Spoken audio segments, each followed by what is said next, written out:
Shalom, selamat malam Bapak Ibu yang terkasih di dalam Kristus, baik yang berada di Amerika selamat pagi dan juga baik yang berada di Jerman selamat sore.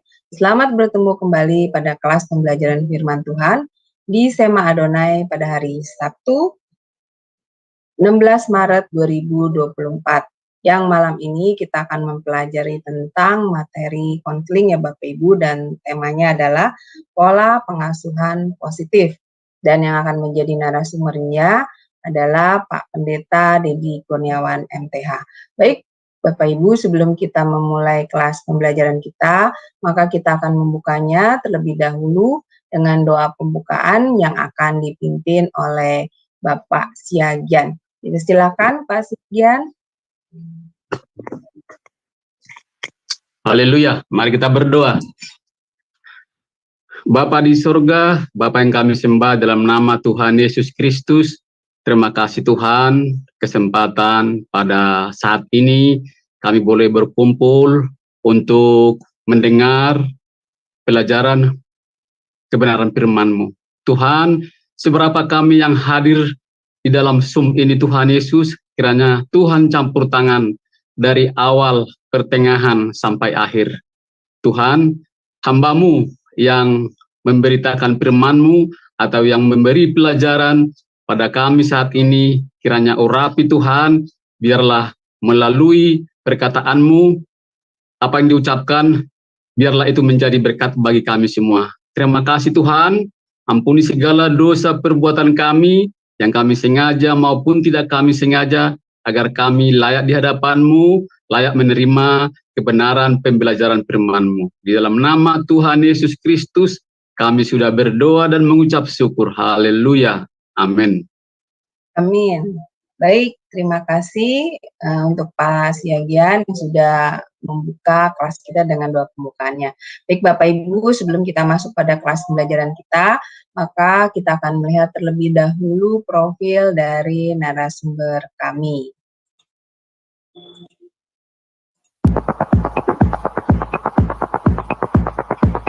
Salam semua, kembali lagi di Sema Adonai. Dan kali ini kita akan memperkenalkan pembicara kita, yakni Pendeta Dedi Kurniawan. Dan berikut adalah profil singkat dari beliau. Beliau sudah menikah dengan istri bernama Junita S. Sos dan memiliki 2 orang anak, yaitu Christopher Hosea Eugene, 25 tahun, dan Aiko Rodita Eugenia, 18 tahun.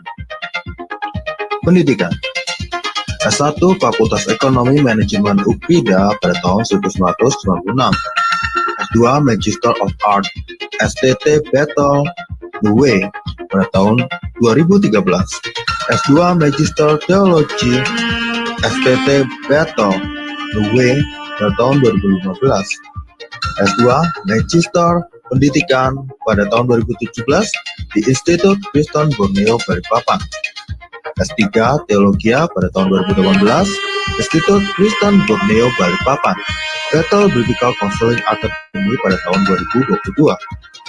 Pelayan: Ketua Cahaya Kasih Ministry Wakil Gembala GPI Persatuan BSD pada tahun 2020. Mentor Gembala-Gembala Cabang pada tahun 2021 hingga sekarang.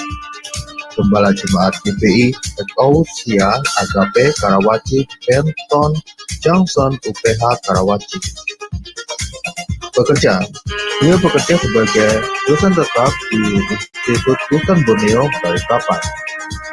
Beliau juga menjadi dosen tamu di STT Tabha Batam dan juga dosen tamu di STT Labs Bekasi, serta menjadi pengajar di Cahaya Kasih Ministry.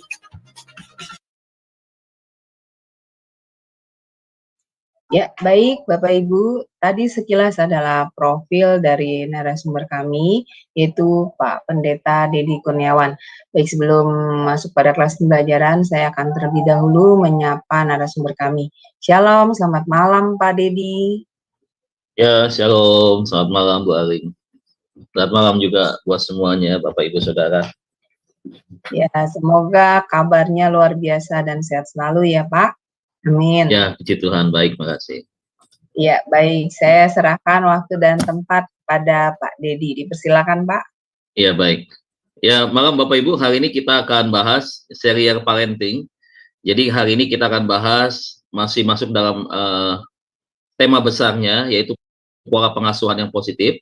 Namun sebelum kita masuk dalam pola pengasuhan yang positif, kita akan belajar dulu tentang Undang-Undang Perlindungan Anak, ya, saudara ya. Nah, ini sangat penting sekali kalau kita berbicara tentang Undang-Undang Perlindungan Anak, bahwa ada banyak hal, poin-poin yang orang tua harus pahami, begitu ya. Baik, untuk mempersingkat waktu, kita langsung saja membahas materi bahasan kita hari ini, yaitu kita akan bahas tentang, ya ini, sebentar saya perbesar dulu ya. Ya, jadi adalah pengasuhan berbasis hak anak, yaitu pembahasan hari ini kita adalah tentang Undang-Undang Perlindungan Anak, ya Bapak Ibu Saudara. Nah, Bapak Ibu, kalau kita memperhatikan situasi bukan hanya hari-hari terakhir ini, namun kita bisa melihat bahwa beberapa tahun yang sebelumnya seringkali kita melihat peristiwa-peristiwa baik secara langsung ya dari pengalaman kita maupun kita mengikutinya dari informasi baik dari berita bahkan juga film ya tentang anak-anak yang mengalami kekerasan, saudara. Nah, oleh sebab itu hari ini kita akan belajar untuk bagaimana kasus-kasus kekerasan yang terjadi, khusus terjadi pada anak, itu kita bisa melihat ya seberapa besar permasalahan yang terjadi. Nah, baik, kita akan lihat yang pertama, kita harus memahami dulu tentang pengertian anak nih Bapak Ibu ya. Nah, pengertian anak ini beda-beda, di dalam undang pernikahan beda ya, di dalam undang-undang perlindungan anak itu beda, yaitu tentang kelompok usia ya, usia yang dalam apa kelompok tersebut itu berbeda-beda. Nah, kategori usia untuk pengertian anak di dalam Undang-Undang Perlindungan Anak ini, yaitu dinyatakan ya bahwa yang disebut dengan anak-anak itu adalah orang yang belum berusia 18 tahun. Jadi masih di bawah 18 tahun atau maksimal 18 ya persis gitu ya. Maka itu disebut masih anak-anak ya. Nah, startnya itu dimulai dari kapan? Hitungnya dimulai dari anak sejak masih di dalam kandungan sampai dengan bisa dibilang 0 ya, 0 sampai dengan 18 tahun itu masih disebut sebagai anak-anak. Nah, Bapak Ibu Saudara, kita akan melihat slide berikutnya. Dikatakan bahwa undang-undang memberikan beberapa pandangan tentang terminologi tentang anak berdasarkan fungsi dan kedudukan, yaitu antara lain sebagai berikut. Yang pertama, di dalam Undang-Undang Nomor 35 Tahun 2014, perubahan atas Undang-Undang Nomor 23 Tahun 2002 tentang perlindungan anak, dikatakan anak adalah amanah sekaligus karunia Tuhan yang Maha Esa yang senantiasa harus kita jaga karena dalam dirinya melekat pertama harkat ya, kemudian martabat, kemudian ada hak-hak sebagai manusia yang harus dijunjung tinggi. Nah, ini melekat 3 hal ini nih Bapak Ibu ya.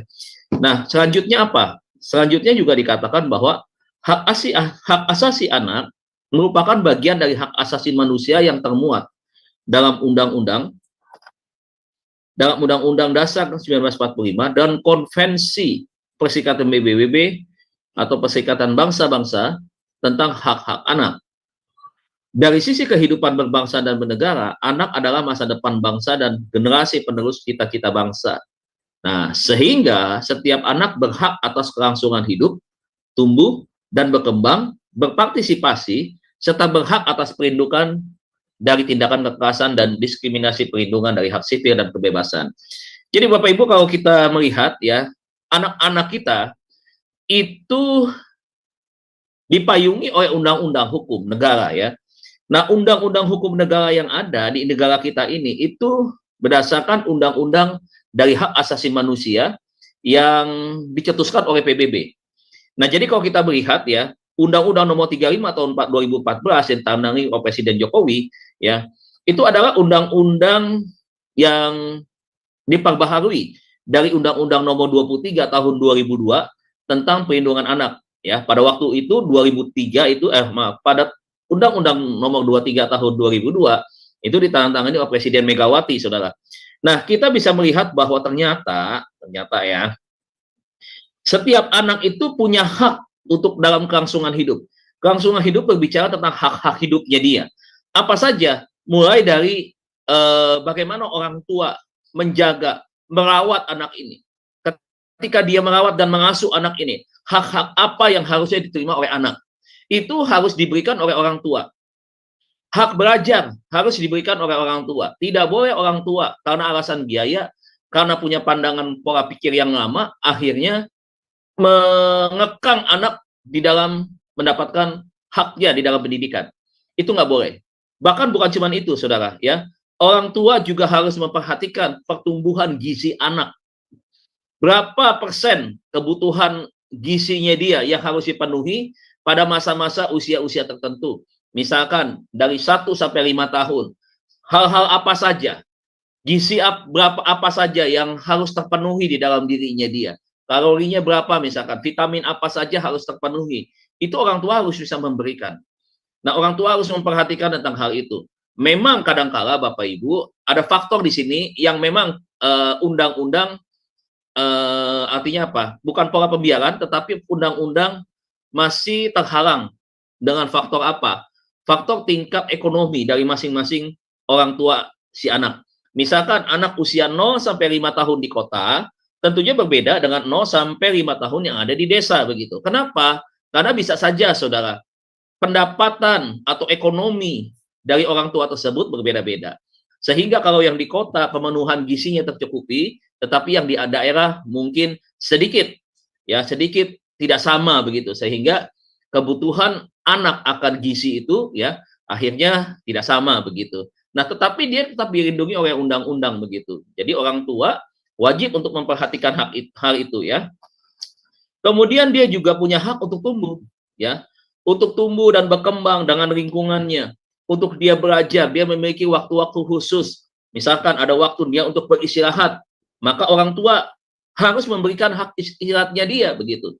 Kalau sekarang saudara lihat ya, anak-anak bangun pagi, dari pagi-pagi sudah harus mempersiapkan diri, mandi, makan, pergi berangkat sekolah. Kemudian sampai rumah, misalkan kalau sekarang, ya tergantung sekolah beda-beda. Tapi kita lihat anak yang paling cepat pulang di tempat kami jam 1 siang, sudah pulang. Itu kelas 1 sampai kelas 3 SD. Kelas 4 sampai kelas 6, itu kelas jam 3 sore mereka baru pulang.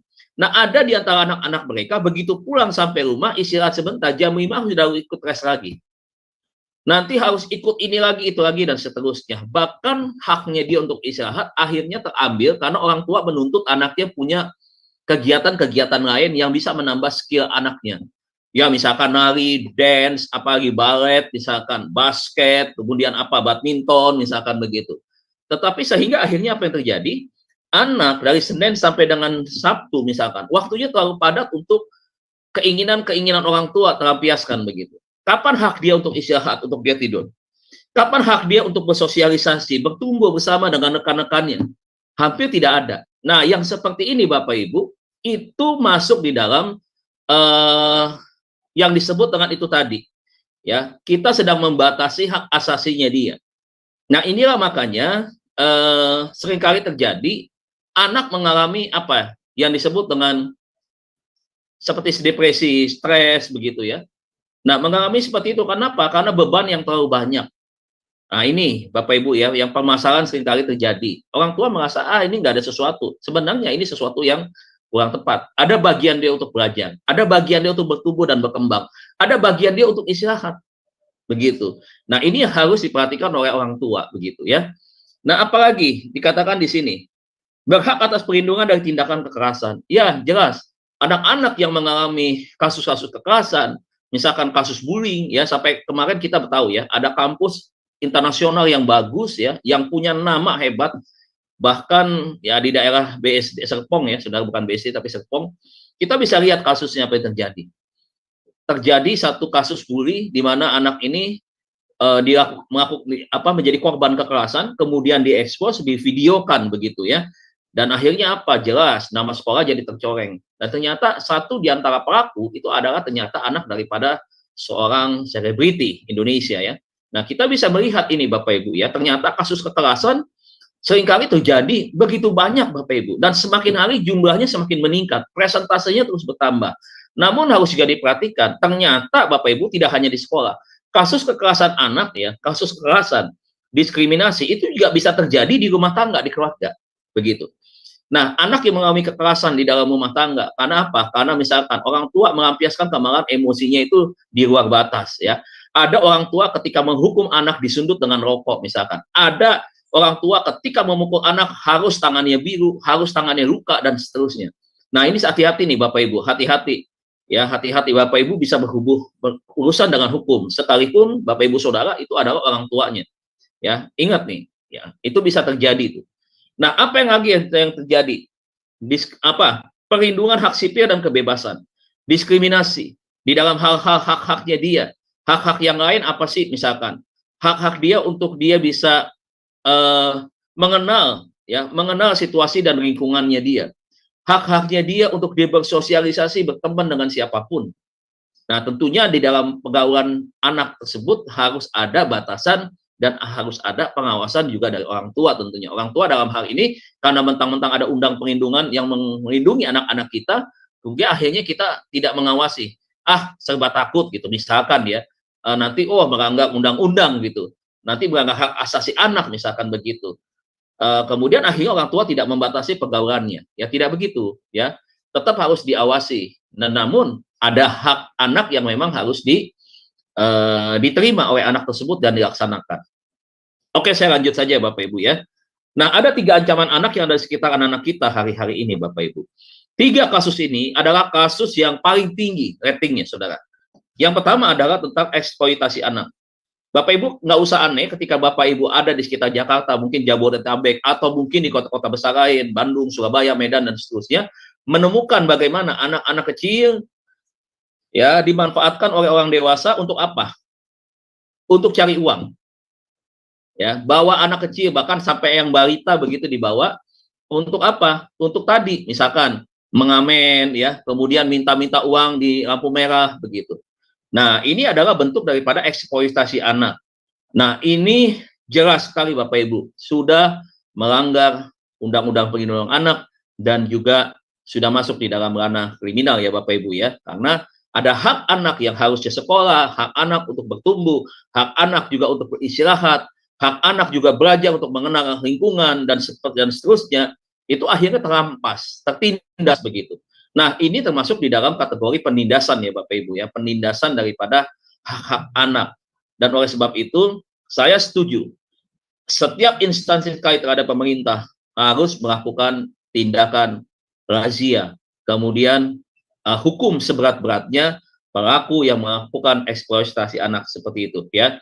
Yang kedua, Saudara, terjadi pelecehan seksual pada anak.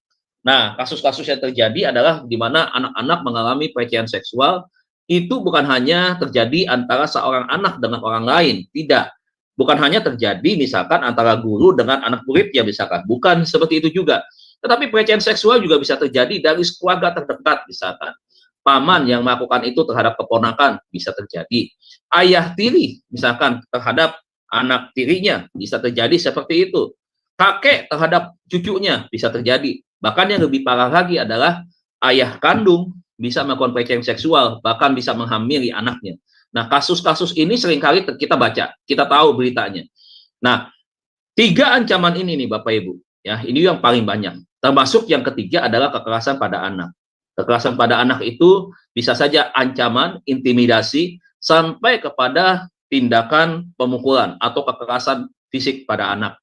Ya, anak diancam untuk tidak bersuara misalkan karena itu tadi ya kekerasan seringkali dilakukan ya karena misalkan banyak faktor alasan ya yang akhirnya mencetus satu tindakan tersebut. Misalkan kekerasan pada anak karena dianggap anaknya ini agak sedikit ya dalam pengertian daya tangkapnya kurang misalkan seperti itu, sehingga apa yang terjadi, orang tua merasa aduh nih anak selalu bikin kecewa, bikin kesel begitu ya, sehingga akhirnya terjadi kekerasan pada anak sendiri gitu. Atau kekerasan pada anak juga bisa terjadi karena banyak permasalahan bisa terjadi Saudara ya. Misalkan karena masalah-masalah sosial ya dari kelompok masyarakat itu bisa terjadi. eh, apa namanya, masalah konflik orang tua dengan orang tua, akhirnya anak bisa menjadi sasaran, misalkan seperti itu. Nah, itu bisa terjadi, Bapak Ibu. Nah, ini 3 yang seringkali terjadi ya, dan ini merupakan 3 besar yang terjadi di dalam Undang-Undang Perlindungan Anak. Nah, Bapak Ibu bisa lihat contoh-contoh ini aja ya. Nah, kalau saudara lihat ada seperti badut ya, bahkan kalau saya lihat, saya perhatikan nih, bisa sampai malam berjalan kaki begitu, di daerah BSD ini banyak ya. Kadang-kadang seperti kecapean duduk, anaknya diperintahkan supaya tidur begitu ya, di pangkuannya dia begitu ya. Tapi kalau yang kecil-kecil begitu, yang di balita gitu, saya juga nggak tahu ya, apa memang dikasih obat tidur supaya tetap tidur begitu, atau memang dia kecapean, dia ngantuk, saya kurang mengerti begitu. Tapi kalau saya lihat seringkali anaknya memang seperti tidak aktif. Sepertinya seringkali saya dapatkan begitu dalam keadaan tertidur begitu. Nah, saudara lihat, ini adalah fenomena-fenomena yang terjadi di masyarakat kita, di mana kasus eksploitasi anak itu begitu nyata di depan mata kita. Dan saya melihat hari-hari ini pihak berwenang atau pihak berwajib ya jarang mengambil satu tindakan yang tegas ya terhadap mereka begitu ya. Karena ini masuk dalam penyakit sosial masyarakat ya, dan memang dinas sosial harusnya bekerja sama ya dengan instansi terkait, dengan kepolisian misalkan. Karena ini ada unsur-unsur kriminal di sini, ada unsur-unsur pelanggaran hukum. Nah, seharusnya mereka ini ditangkap ya, anaknya diberikan kesempatan kembali, bukan disebutkan kesempatan, tapi memang haknya dia untuk dia bisa sekolah misalkan, dia bisa belajar, dia bisa berkumpul bersama dengan orang tuanya dengan normal begitu ya, bisa bermain dengan teman-temannya. Nah, itu yang menjadi masih kurang, sehingga banyak aktivis-aktivis perlindungan anak hari ini mereka menyuarakan tentang hal itu ya. Kak Seto berapa kali menyampaikan ya, sampai mengadakan kampanye, kemudian juga seminar begitu ya, memberikan pemahaman supaya kita ini memahami, menyadari dan terbuka wawasan kita tentang apa yang terjadi di sekitar kita berkaitan dengan Undang-Undang Perlindungan Anak. Nah, Bapak Ibu Saudara, kita masuk di dalam hak-hak anak untuk dalam Undang-Undang 23 tahun 2002 ya. Dikatakan adapun hak-hak anak yang tercantum dalam Undang-Undang Nomor 23 Tahun 2002 relatif lebih lengkap dan cukup banyak dicantumkan dalam Undang-Undang Perlindungan Anak. Pasal-pasal yang berkaitan dengan hak anak tersebut sebagai berikut. Yang pertama, setiap anak berhak untuk mendapat hidup, tumbuh, berkembang, dan berpartisipasi secara wajar sesuai dengan hakikat dan martabat kemanusiaan, serta mendapat perlindungan dari kekerasan dan diskriminasi. Itu masuk di dalam pasal 4. Jadi kita lihat kasus yang tadi itu termuat di dalam pasal 4. Ya, pasal 4 Undang-Undang 23 tahun 2002 ya, tentang eksploitasi anak. Yang kedua, setiap anak berhak atas suatu nama sebagai identitas diri dan status kewarganegaraannya. Jadi harus ada tuh akta lahirnya dia. Kalau orang tua tidak bikin akta lahir anak, ya itu sudah melanggar pasal berapa? Pasal 5. Ya. Kalau anak pasti, memang kalau hal ini pasti umum ya. Ini nggak lihat tingkat ekonomi, nggak lihat tingkat orang yang ada di desa maupun di kota. Ketika punya anak lahir pasti diberi nama. Dan namanya beda-beda memang. Nah, kasih nama pasti. Tapi nama udah ada, tapi belum tentu punya surat-surat. Ya, akta kelahirannya tidak ada begitu, tidak dibikin ya. Nah, itu melanggar tuh. Jadi nggak boleh sampai tidak dibuat haknya dia atau status kewarganegaraannya dia, di mana anak ini lahir dan diakui oleh negara. Yang ketiga, selain itu seorang anak berhak untuk beribadah menurut agamanya. Jadi seorang anak itu dituntut untuk mengenal agamanya masing-masing. Kalau orang tuanya dari Islam, maka anaknya dididik di dalam ajaran agama Islam sejak anak-anak. Bukan nanti setelah remaja, bukan, tetapi sejak anak-anak. Nah, saya nggak tahu dengan anak-anak kita. Ada nggak anak-anak yang hari ini anaknya nggak mau sekolah minggu, tapi orang tua yang Kristen membiarkan saja? Biarin dah, udah di rumah aja. Habis kan kalau dia ada di gereja, di sekolah minggu, waduh ini anak super aktif. Nanti waduh kalau ada di sekolah minggu, ini anak semua bangku atau mainan-mainan apa begitu yang gambar-gambar apa, itu bisa diacak-acak sama dia begitu. Jadi udahlah lebih baik di rumah saja sama si mbaknya begitu ya. Jadi nggak usah sekolah minggu. Bapak Ibu melanggar. Begitu. Kenapa? Agama adalah sesuatu yang diakui di dalam undang-undang. Dan ingat, anak-anak punya hak di dalam belajar tentang agama dari keluarga yang menganut keyakinan tersebut. Jadi termasuk anak-anak kita, Bapak Ibu, ya, bukan hanya perintah Tuhan untuk membawa anak-anak kita untuk mengenal Tuhannya, untuk belajar, tetapi juga Bapak Ibu, undang-undang negara menyatakan tentang hal itu. Anak-anak harus memenuhi haknya di dalam mengenal ajaran agama. Jadi saya berharap supaya jangan sampai anak-anak kita, ya, kita tidak bawa ke sekolah minggu nih, karena alasan anak kita bandel, anak kita nakal, begitu ya. Nah, itu bukan alasan. Kemudian dikatakan berpikir dan berekspresi sesuai dengan tingkat kecerdasan usianya.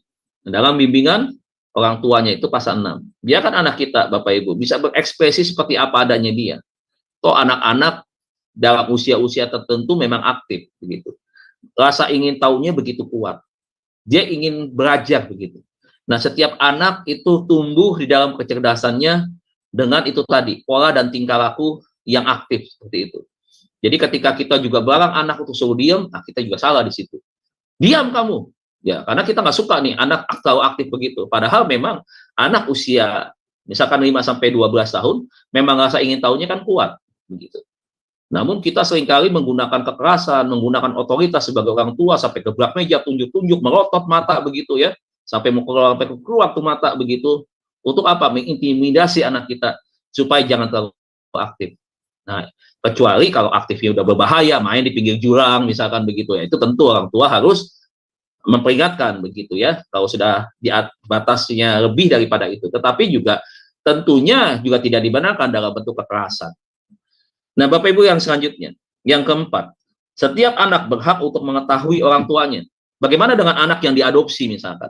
Ada orang tua yang menyerahkan anaknya kepada pihak yang lain, berarti bukan anak kandungnya, berarti dia anak adopsi begitu.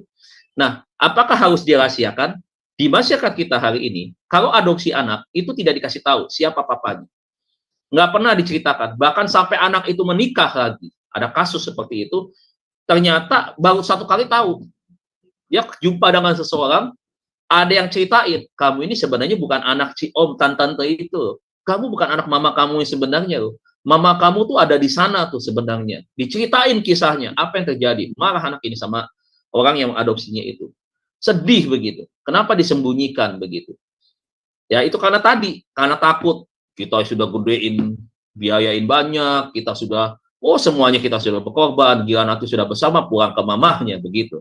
Ada ketakutan-ketakutan dari orang yang mengadopsi seperti itu. Nah, sehingga dirahasiakan siapa orang tua kandungnya. Sekalipun orang tuanya sudah tidak ada, sudah almarhum dan almarhumah, tetap harus diberitakan, harus diberitahu. Jadi bukan sesuatu hal yang dirahasiakan begitu. Ya, harus diceritakan. Pak, waktu saya adopsi dari bayi, ceritakan prosesnya. Kalau zaman sekarang ada jejak digitalnya, misalkan saudara bisa rekam videonya pada waktu adopsi itu, misalkan dari rumah sakit, kemudian nanti ke pihak hukum, notaris atau dan seterusnya begitu ya. Ada ada semua dokumen-dokumennya begitu. Nah, saudara harus ceritakan, kasih tahu begitu. Ya. Kemudian dikatakan dibesarkan dan diasuh oleh orang tuanya sendiri. Pasal 7 ayat 1 ini, ya. Nah, dalam hal karena suatu sebab orang tua tidak dapat memenuhi tumbuh kembang anak atau anak dalam keadaan terlantar, maka anak tersebut berhak diasuh atau diangkat sebagai anak asuh atau anak orang lain sesuai dengan ketentuan peraturan undang-undang yang berlaku. Kalau sekarang, ya ini pasal 7 ayat 2-nya.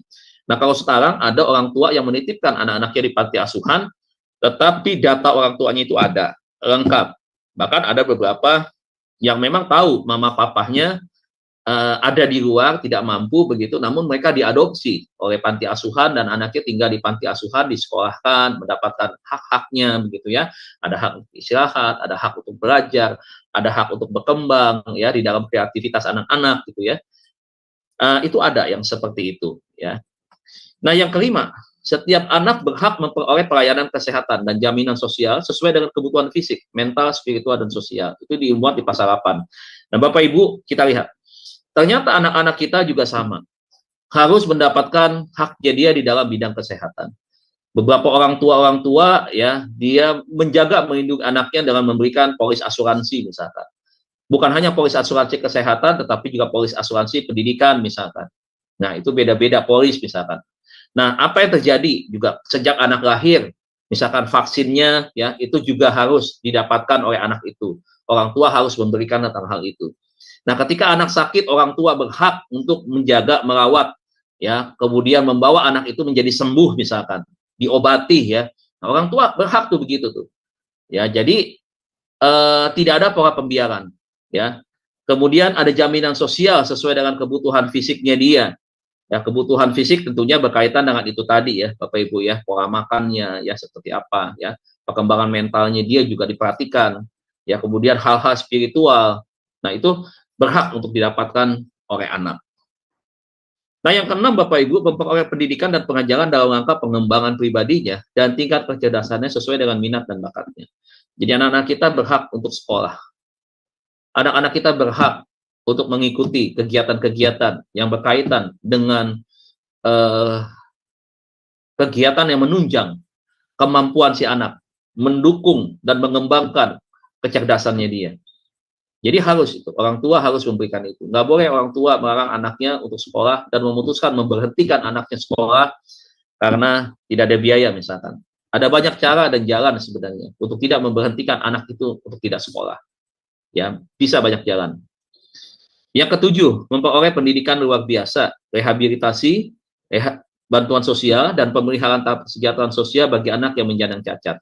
Anak-anak cacat juga punya hak untuk mendapatkan pendidikan. Jadi jangan pikir ketika anak mengalami kekurangan di dalam fisiknya, kemudian orang tua merasa, anak ini tidak mungkin bisa bersaing dengan anak yang normal, sehingga anak ini tidak disekolahkan, atau ya disekolahkan dengan asal-asalan begitu ya, dengan asal-asalan, ataupun coba panggil guru les ke rumah seperti itu. Bapak Ibu nggak boleh, harus ya, harus, karena negara melindungi anak-anak yang mengalami disabilitas ini ya, anak-anak yang mengalami penyandang cacat tubuh ya, itu dia berhak juga mendapatkan hak yang sama di sekolah. Di tempat kami itu nggak ada batasan, anak yang memang harus menggunakan kursi roda dia belajar sama, di kelas dengan teman-temannya sama, kemudian jamnya sama, semuanya serba sama, tidak ada yang dibedakan begitu. Nah, orang tua nggak usah malu ya kalau punya anak yang seperti itu, punya kekurangan gitu, sehingga akhirnya orang tua yang jadi stres begitu. Anak akhirnya juga jadi korban orang tua karena untuk menghindari rasa malu itu. Jadi anak disembunyikan, tidak diperlihatkan begitu. Yang kedelapan, memperoleh pendidikan khusus bagi anak yang memiliki keunggulan. Ya, berhak untuk hal itu. Sebenarnya tidak hanya di bidang di sekolah ya. Maaf Pak Dedi. Ya. Ininya nggak jalan, Pak. Apanya? Oh. Ya. Saya ini coba sudah ya. ke-8. Ya. Iya, saya coba ya. Saya itu lagi. Ini ya. Oke. Ya, oke. Ya. Siap, Pak. Siap. Nah, ya. Yang ke-8 dikatakan memperoleh pendidikan khusus bagi anak yang memiliki keunggulan. Anak-anak yang pintar berhak dia mendapatkan fasilitas-fasilitas yang lebih lagi. Kalau dia berprestasi di sekolah, anak berhak untuk mendapatkan, sekolah harus memberikan pengakuan, reward ya, tentang keberhasilan si anak ini, tentang pengakuan atas keberhasilan si anak ini, atas kecerdasan si anak ini. Orang tua juga sama, ya, harus memberikan pujian, ya, memberikan reward juga boleh, ya, yang sederhana lah begitu. Sehingga apa? Sehingga anak memang kebutuhan dia untuk diperhatikan, kebutuhan dia untuk disayangi oleh orang tua dan orang-orang yang sekitarnya itu bisa dia terima dengan baik, ya. Yang ke-9, menyatakan dan didengar pendapatnya, menerima, mencari dan memberikan informasi sesuai dengan tingkat kecerdasan dan usianya demi pengembangan dirinya sesuai dengan nilai-nilai kesusilaan dan kepatutan. Bapak Ibu lihat nih, anak perlu untuk didengar, anak diberikan kebebasan, hak untuk dia memberikan baik itu pertanyaan maupun pendapat. Seringkali orang tua merasa ketika anak memberikan masukan dianggap tidak sopan, dianggap melanggar etika, dianggap tidak pantas. Seorang anak memberikan masukan, ngajarin orang tua dan seterusnya lah. Nah, pandangan-pandangan ini masih terjadi hari ini. Ya, ada orang tua maksudnya yang masih berpikiran mundur. Ya, ke zaman G30 SPKI dulu ya, saudara masih suka begitu. Ya. Sukanya apa? Ketika diberikan saran sama anaknya, ketika anaknya bertanya, ketika anaknya menanyakan sesuatu misalkan, atau memberikan pandangan, kemudian dia nggak apa, lu anak kecil, nggak usah ajarin papa lebih tahu, papa lebih pengalaman, sebelum kamu ada, papa sudah ada. Ya, papa nih sudah jauh lebih tua dari kamu nggak usah kasih ikut-ikut campur urusan papa. Nah, itu nggak boleh begitu tuh. Anak punya hak untuk dia bercerita. Anak punya hak untuk memberikan usulan-usulan. Orang tua haknya adalah untuk apa? Untuk mendengarkan, duduk manis, dengar apa yang dia bicarakan, tangkap apa yang sedang dia sampaikan dari isi hati dia, apa yang ada di dalam pikiran dia, apa yang ada di pengamatan dia tentang siapa, tentang you sebagai orang tua, atau tentang keluarga yang lain, misalkan tentang ibu, tentang adik-adik yang lain, atau tentang ekonomi keluarga misalkan. Nah, kita perlu untuk berembuk, ngobrol, mendengar, menyampaikan, kemudian menganalisa tentang pandangan si anak itu. Jadi jangan sedikit-sedikit pinggang, sedikit-sedikit nada tinggi, ya, darah tuh kayaknya udah mendidih banget begitu, sensi banget begitu ya. Tiba-tiba namanya orang tua langsung, langsung marah, dada nggak sesak begitu ya. Napas tengah engah begitu, karena kesal begitu ya. Anak memberikan masukan, saran begitu kepada orang tua, seakan-akan ngajarin begitu. Nah, yang kayak begini salah, ini nggak benar, ya, harus diperbaiki. Yang 10, untuk beristirahat dan memanfaatkan waktu luang. Ada hak dia untuk beristirahat. Seharusnya ketika dia berangkat pagi-pagi, dia bangun jam 5 pagi, dia pulang sekolah jam 3, itu panjang sekali aktivitasnya dia. Belajar itu bukan nggak capek, capek belajar. Tapi sampai rumah, makan, istirahat, sampai jam 4 udah harus pergi lagi karena jam 5 harus selesai sampai jam 6. Pulang sampai rumah harus beres-beresin buku, kemudian belajar sebentar, 1 jam, ya, jam 8, setengah 9 sudah harus tidur lagi. Besok begitu lagi. Nah, ini orang tua dengar baik nih, ya, jangan seksa anak kita. Begitu. Oh, Bapak berarti salah dong. Saya pengen, kan prinsip saya, ini hak-hak saya, anak-anak saya. Saya pengen anak saya punya kelebihan yang lain, bukan cuma sekolah doang. Iya, dengar. Tapi kalau Anda ada di posisi yang seperti itu, coba lihat, anak setiap hari bebannya lebih banyak. Begitu. Tugas-tugas di sekolah itu banyak yang harus dia selesaikan. Kapan waktu dia beristirahat? Kapan waktu dia untuk berkembang? Pikiran dia tidak harus dibuat seperti laptop yang terus bekerja terus semaunya kita. Adu kekuatan dengan kita. Kita bisa mengerjakan sesuatu di depan laptop 8 jam. Laptop itu harus ikutin kita begitu. Anak kita kan bukan robot. Anak kita butuh untuk dia beristirahat, recovery tubuhnya. Dia perlu untuk berkembang anak-anaknya. Berkembang di dalam hal apa? Pertumbuhan fisiknya. Begitu. Nah, tolong jangan terlalu memaksa. Begitu. Kenapa? Ini dilindungi oleh undang-undang nih, Bapak Ibu Saudara. Ya, undang-undang melindungi tentang hal itu. Ya, jadi jangan cuma nuntut kalau anak ada kekerasan di luar, kemudian kita juga nggak introspeksi diri. Sebenarnya kita juga pelakunya, begitu, di keluarga. Nah, yang ke-11, mendapat perlindungan dan perlakuan diskriminasi. Pendek lu, boger lu, hitam lu, maaf ini Bapak Ibu ya, sekali terjadi seperti itu. Hitam lu, keriting lu, sipit lu, begitu. Kurus lu, gendut lu, apalah semua, begitu. Boleh nggak orang tua manggil anaknya dengan kekurangan fisik itu? Nggak boleh. Nah, ini mesti bertobat nih. Ya, yang di grup ini nggak ada, yang di Zoom nggak ada, ya, yang di Zoom nggak ada. Nggak ada yang begini, ya. Tapi ada orang tua makan kalau manggil anaknya dan kekurangan fisiknya sambil ketawa-tawa. Dan kakek-kakak yang lain atau adik-adik yang lain juga ikut tertawa. Nah, ini diskriminasi, nggak boleh. Begitu. Atau membeda-bedakan. Dulu saya pernah sampaikan di khotbah. Ya, kalau kita punya anak kita 2, jangan suka beda-bedain. Biasanya orang yang latar belakang Tionghoa suka beda-bedain. Kalau misalkan waktu lahir, anak yang pertama hidupnya masih susah, ya namanya baru nikah. Namanya baru nikah, baru sesuatu dimulai dari nol. Ya, kemudian dianggap, wah, waktu anaknya lahir yang pertama tidak bawa hoki. Kemudian beberapa tahun kemudian punya anak yang kedua, ya, kemudian sudah mulai terbuka hokinya. Kemudian dianggap ketika anak yang kedua lahir, itu dia bawa hoki bagi dirinya dia. Berarti dia secara tidak langsung mengatakan anak pertama kan tidak bawa hoki. Sehingga apa yang terjadi? Perlakuan anak ke-1 dan anak yang kedua beda. Karena dianggap anak yang kedua membawa hoki, membawa hidup nyaman bagi dia, maka dia lebih sayang, lebih perhatian. Anak yang pertama kurang diperhatikan. Diskriminasi loh Bapak Ibu loh. Betul tuh anak Bapak Ibu, ibu-ibu yang melahirkan. Tetapi ketika ibu melakukan itu, bapak melakukan itu, ibu-ibu sedang, bapak-bapak sedang melakukan diskriminasi terhadap anak kandung Bapak Ibu Saudara. Itu darah daging Bapak Ibu sedang didiskriminasi. Dibiarkan di dalam satu tekanan penderitaan bertahun-tahun secara psikologis, dijajah oleh Bapak Ibu karena perlakuannya seperti itu. Nah, ini harus sadar nih, bertobat nih, jangan seperti itu. Ya, jangan karena pengen punya anak laki yang keluar perempuan, waduh, udah nggak diperhatiin dah, bodoh amat dah. Kasihan kan anak seperti itu. Tanggung jawab kita sama Tuhan kemana? Begitu. Ya, eksploitasi. Nah, dalam hal ini baik secara ekonomi maupun seksual. Ini yang saya ngomong sekarang nih. Ya, seperti itu. Itu nggak boleh. Ya, harus dihindari. Kemudian pola penelantaran di masa bodohin, anak mau pergi kemana, nggak mau ditanya. Mah, coba tanya, mah, itu anak kemana, mah, hari ini kok nggak pulang, begitu. Kagak ada begitu. Nggak pernah nunggu istrinya, suruh tanya. Istrinya juga nggak begitu, nggak pernah nanya. Bodoh amat, lu mau kemana? Iya, mau kemana? Iya, begitu. Mama papa sibuk dagang misalkan, berduaan ada di toko misalkan, anak-anak di rumah pulang sekolah, nggak pernah diteleponin, pokoknya kita ketemu di rumah ya, titik ketemunya di rumah ya, entah papa pulang sampai rumah jam 8, jam 9, lihat ketemu anak tiba-tiba udah tidur. Itu masuk dalam pola penelantaran. Betul kita cari duit, kita cari uang, tapi ketika kita tidak pernah berpikir tentang dia, nggak telepon misalkan, kemudian nggak pernah berkumpul, bertanya begitu. Atur waktulah setidaknya ketika anak mau pulang misalkan, istri udah pulang duluan, suaminya di tempat dagang, di toko misalkan, supaya apa? Setidaknya orang tua itu bisa ketemu dengan anaknya, begitu. Ya.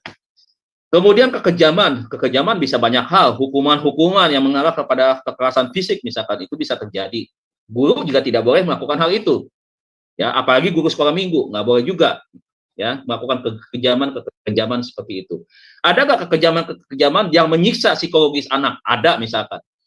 Ketika di kelompok misalkan, anak-anak kalian diajak duduk sama-sama kumpul, ya anak itu didiamin. Waktu anak itu sendiri melihat, ya teman-temannya semua suruh kumpul, dan gurunya ada di situ bisa ketawa-tawa, bercanda-bercanda, anak ini tersiksa nih batinnya. Nah, kalau saya lihat kayak begini, orang tua lihat ada yang terjadi di sekolah minggu misalkan kayak begini, laporin tuh. Ya. Laporin, cabut anak kita, jangan sekolah minggu di situ. Ya, laporkan. Ya, laporkan kemana? Ya, ke tumbalannya gitu. Sampaikan seperti itu. Ya, nggak boleh ada hal-hal yang seperti itu. Kemudian tindakan kekerasan misalkan, menghukum di luar batas misalkan, anak suruh berdiri angkat kaki sampai 1 jam misalkan, nggak boleh turun. Nah, itu penyiksaan tuh. Ya, kemudian penganiayaan pemukulan sampai menyebabkan luka fisik misalkan, itu sudah masuk di dalam penganiayaan. Hati-hati kalau kita sampai keterpasan, mukul anak orang misalkan, sampai misalkan anak itu misalkan cara tidak langsung berdarah, waduh, fatal akibatnya Bapak Ibu. Fatal, ya. Hati-hati, jangankan mukul anak-anak, ya. Dalam hal lain aja, kita bisa berurusan dengan hukum. Nah, ketidakadilan serta perlakuan salah lainnya. Jadi lihat nih Bapak Ibu, begitu lengkap sekali perlindungan anak, ya, di dalam aktivitas anak-anak tersebut dari payung hukum. 12, untuk diasuh orang tuanya sendiri, kecuali jika ada alasan dan atau aturan hukum yang sah menunjukkan bahwa pemisahan itu adalah demi kepentingan terbaik bagi anak-anak dan merupakan pertimbangan terakhir. Ya Bapak Ibu, diperlukan pertimbangan-pertimbangan ya di dalam hal untuk bagaimana mengasuh tentang hak anak itu ya. Yang ke-13, memperoleh perlindungan dari sasaran penganiayaan, penyiksaan, dan penjatuhan hukuman yang tidak manusiawi. Nah ini boleh, ini Bapak Ibu bisa laporkan. Kalau kasus-kasus yang terjadi seperti ini, Bapak Ibu sudah bisa langsung laporkan kepada kepolisian ya, sudah bisa. Yang ke-14, mengambil kebebasan sesuai dengan hukum. Ya, tentunya kebebasan di sini adalah tentunya kebebasan yang kita tahu kebebasannya itu yang terambil, terampas, teraniaya, tertindas begitu. Yang ke-15, mendapatkan perlakuan secara manusiawi dan penempatan yang dipisahkan dari orang dewasa. Memperoleh bantuan hukum atau bantuan lainnya secara efektif dalam setiap tahapan upaya hukum yang berlaku, serta membela diri dan memperoleh keadilan di depan pengadilan anak yang objektif dan tidak memihak dalam sidang tertutup. Dan untuk hukum bagi anak-anak yang dirampas kebebasannya. Bapak Ibu, ketika ada anak-anak yang menjadi korban, anak-anak tidak boleh diekspos, anak tersebut. Tidak boleh dimasukkan nama aslinya. Fotonya tidak boleh diekspos, walaupun tidak dari depan, dari belakang misalkan. Tidak boleh disebut identitasnya dari sekolah mana, anak ini kelas berapa, jenis kelaminnya apa, itu tidak boleh ya Bapak Ibu ya. Itu harus terlindungi anak-anak yang mengalami korban kekerasan maupun juga korban-korban lainnya. Itu dia punya hak untuk dilindungi. Nah, Bapak Ibu, ini banyak poinnya, banyak sekali ya. Namun tentunya saya akan sampaikan sampai dengan 19 karena waktu ya. Waktu ini beberapa poin-poin penting saja. Yang ke-16 adalah untuk dirahasiakan bagi setiap anak menjadi korban atau pelaku kekerasan seksual berhubungan dengan hukum. Ayat 15 tadi, nomor 15 dengan 16 itu sama, berhubungan. 17, mendapatkan bantuan hukum dan bantuan lainnya bagi setiap anak yang menjadi korban atau pelaku tindak pidana. Jadi lihat Bapak Ibu ya, dua-duanya sama, korban maupun perilaku sama-sama mendapatkan bantuan hukum. Ya, walaupun melakukan tindakan kejahatan anak itu, kejahatan anak misalkan, tetap dia juga berhak untuk mendapatkan pendampingan hukum. 18, pasal-pasal yang membuat ketentuan mengenai hak anak dalam Undang-Undang tentang Perlindungan Anak mempunyai banyak kesamaan dengan ketentuan hak anak dalam Undang-Undang tentang Hak Asasi Manusia. Yang 19, Undang-Undang tentang Perlindungan Anak juga mengatur mengenai kewajiban yang harus dilakukan oleh setiap anak. Jadi undang-undang juga mengatur kewajiban anak terhadap orang tua itu bagaimana. Kewajiban anak kepada kakaknya itu seperti apa. Anak dengan anak dengan orang tua. Itu juga diatur oleh undang-undang. Ya. Nah, ini 19 poin berkaitan dengan itu tadi. Undang-Undang nomor 23 tahun 2002. Nah, sekarang kita lihat Bapak Ibu. Saya cepat saja. Bentuk-bentuk pelecehan seksual. Ya. Nah, kejahatan seksual pada anak khususnya. Karena ini kita bahas tentang anak. Menurut Kamus Besar Bahasa Indonesia atau KBBI, kata pelecehan seksual itu dapat dibagi menjadi dua. Yaitu kata melecehkan dan seksual. Pelecehan dari kata leceh yang berarti memandang rendah, menghinakan atau tak berharga. Sedangkan kata seksual berasal dari kata seks. Menurut Bevis, pelecehan seksual ini tidak hanya terjadi pada kaum wanita saja, tetapi pada kaum laki-laki juga bisa saja terjadi korban pelecehan seksual. Kalau pelakunya gay, ya pasti yang dilecehkan adalah anak laki-laki, begitu. Kalau yang normal, biasanya anak perempuan, begitu. Ya, bisa terjadi seperti itu. Dan juga Bevis ini mengelompokkan menjadi 4 kelompok yang menjadi pelecehan seksual antara laki-laki melecehkan perempuan, perempuan melecehkan laki-laki, ada yang seperti itu, ya, ada, ya, orang dewasa perempuan yang melecehkan anak laki-laki juga ada. Namun lebih banyak adalah laki-laki yang melecehkan anak perempuan. Kemudian heteroseksual, artinya apa? Yang normal gitu, yang biseksual ya, yang biseksual itu bisa melakukan kepada homoseksual misalkan, seperti itu.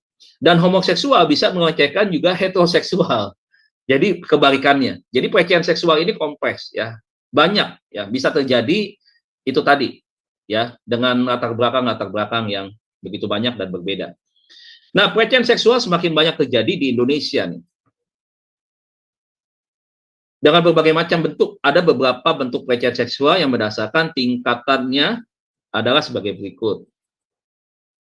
Yang pertama, tingkatan pertama disebut dengan gender harassment ya. Apa itu? Nah, adalah pernyataan atau tingkah laku bersifat merendahkan seseorang berdasarkan jenis kelamin. Bentuk-bentuknya antara lain cerita porno atau gurauan yang mengganggu. Kata-kata seksual yang kasar dan ditujukan kepada seseorang. Katakan rayuan tentang penampilan seseorang. Ya. Tentang apa? Tentang tubuhnya atau kehidupan seseorang.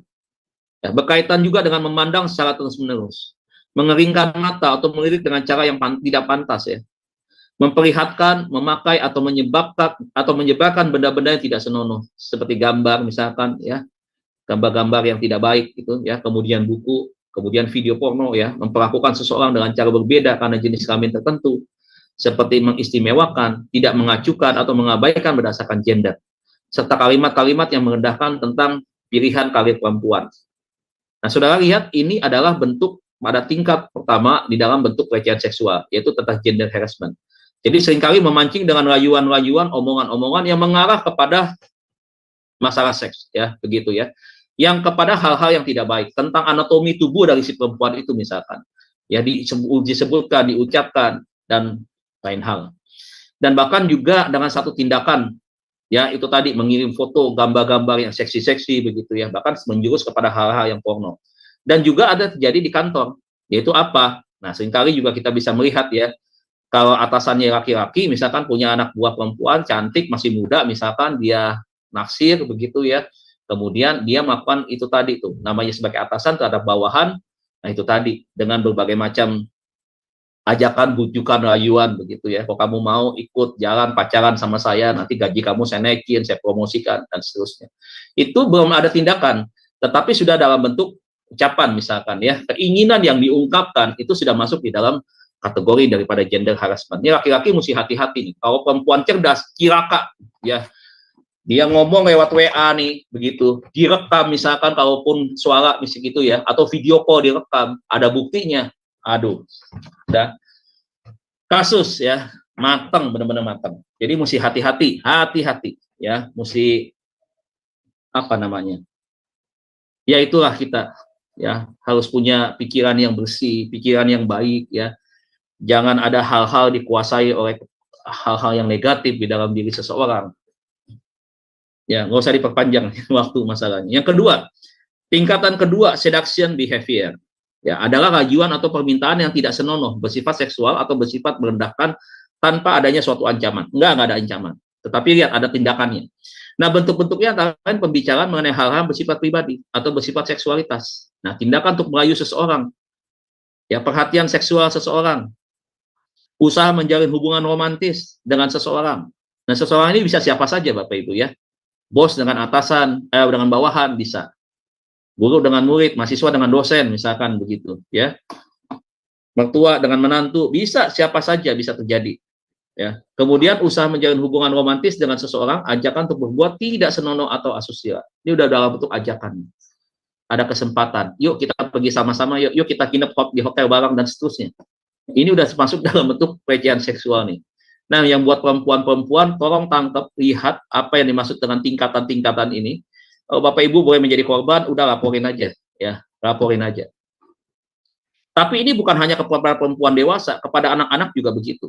Tadi kan anak-anak usianya kan dari kandungan, dari nol, saya hitung dari nol kandungan ya, belum lahir begitu, sampai dengan 18 tahun. Nah, jadi kalau anak-anak kita misalkan ada pengalaman yang mengarah dari seseorang, laki-laki misalkan, kepada tindakan-tindakannya seperti ini, berarti itu sudah masuk di dalam pelecehan seksual. Pelecehan seksual tidak hanya menyentuh, meraba, memeluk, ya, bukan cuma itu, tetapi pelecehan seksual masuk di dalam tingkatan-tingkatan ini. Nah, kemudian apa yang dikatakan di sini?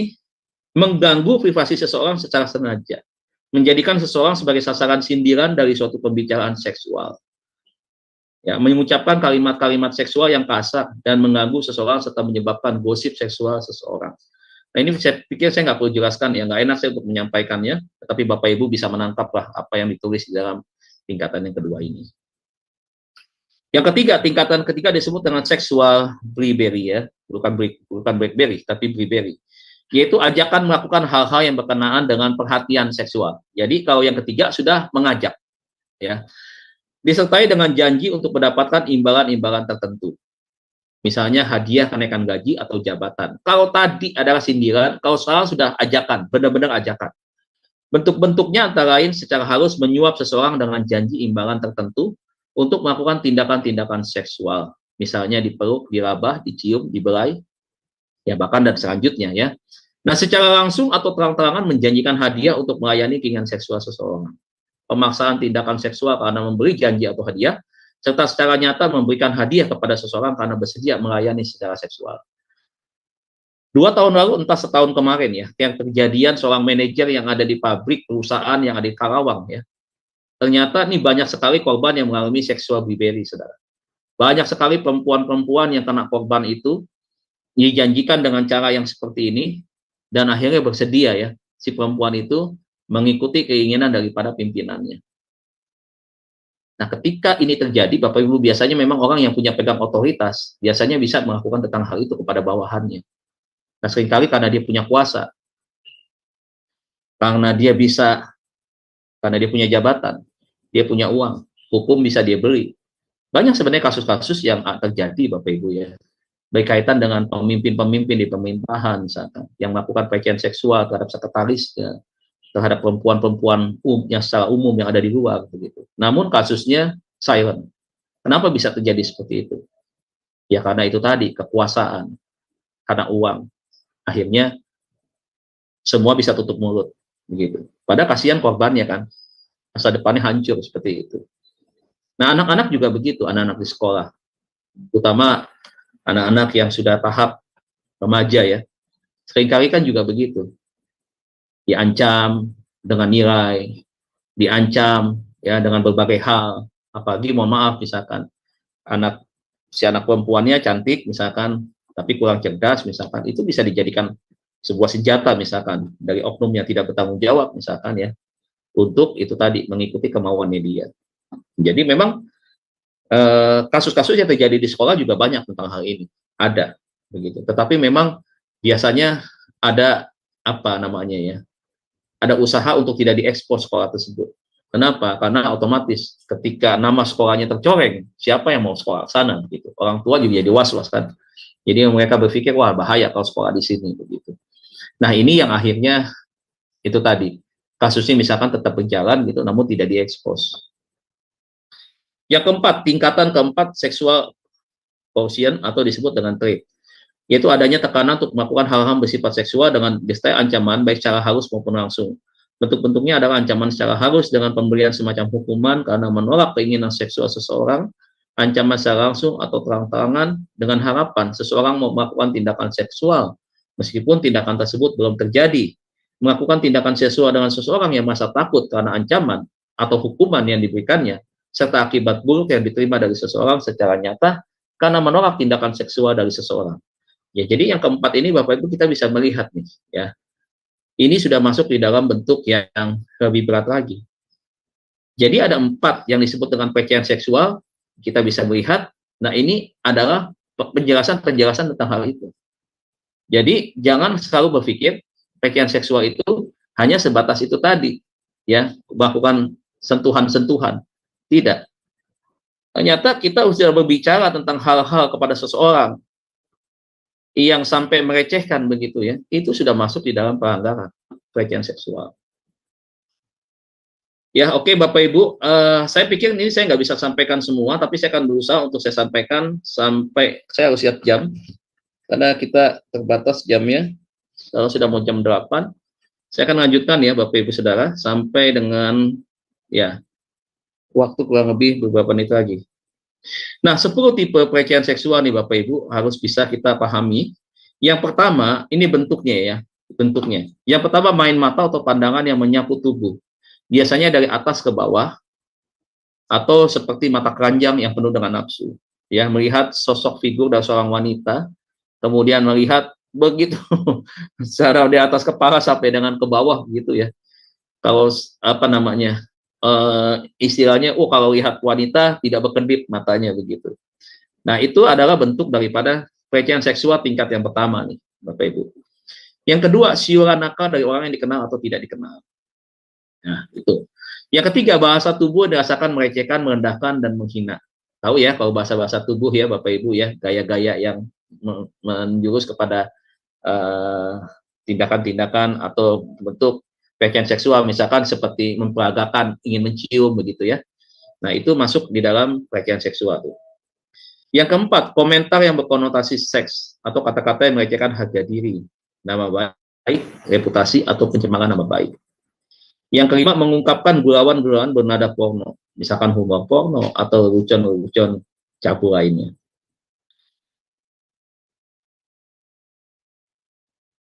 Ini bukan yang 9, ini 6 nih ya. Yang keenam, perilaku meraba-raba tubuh korban dengan tujuan seksual.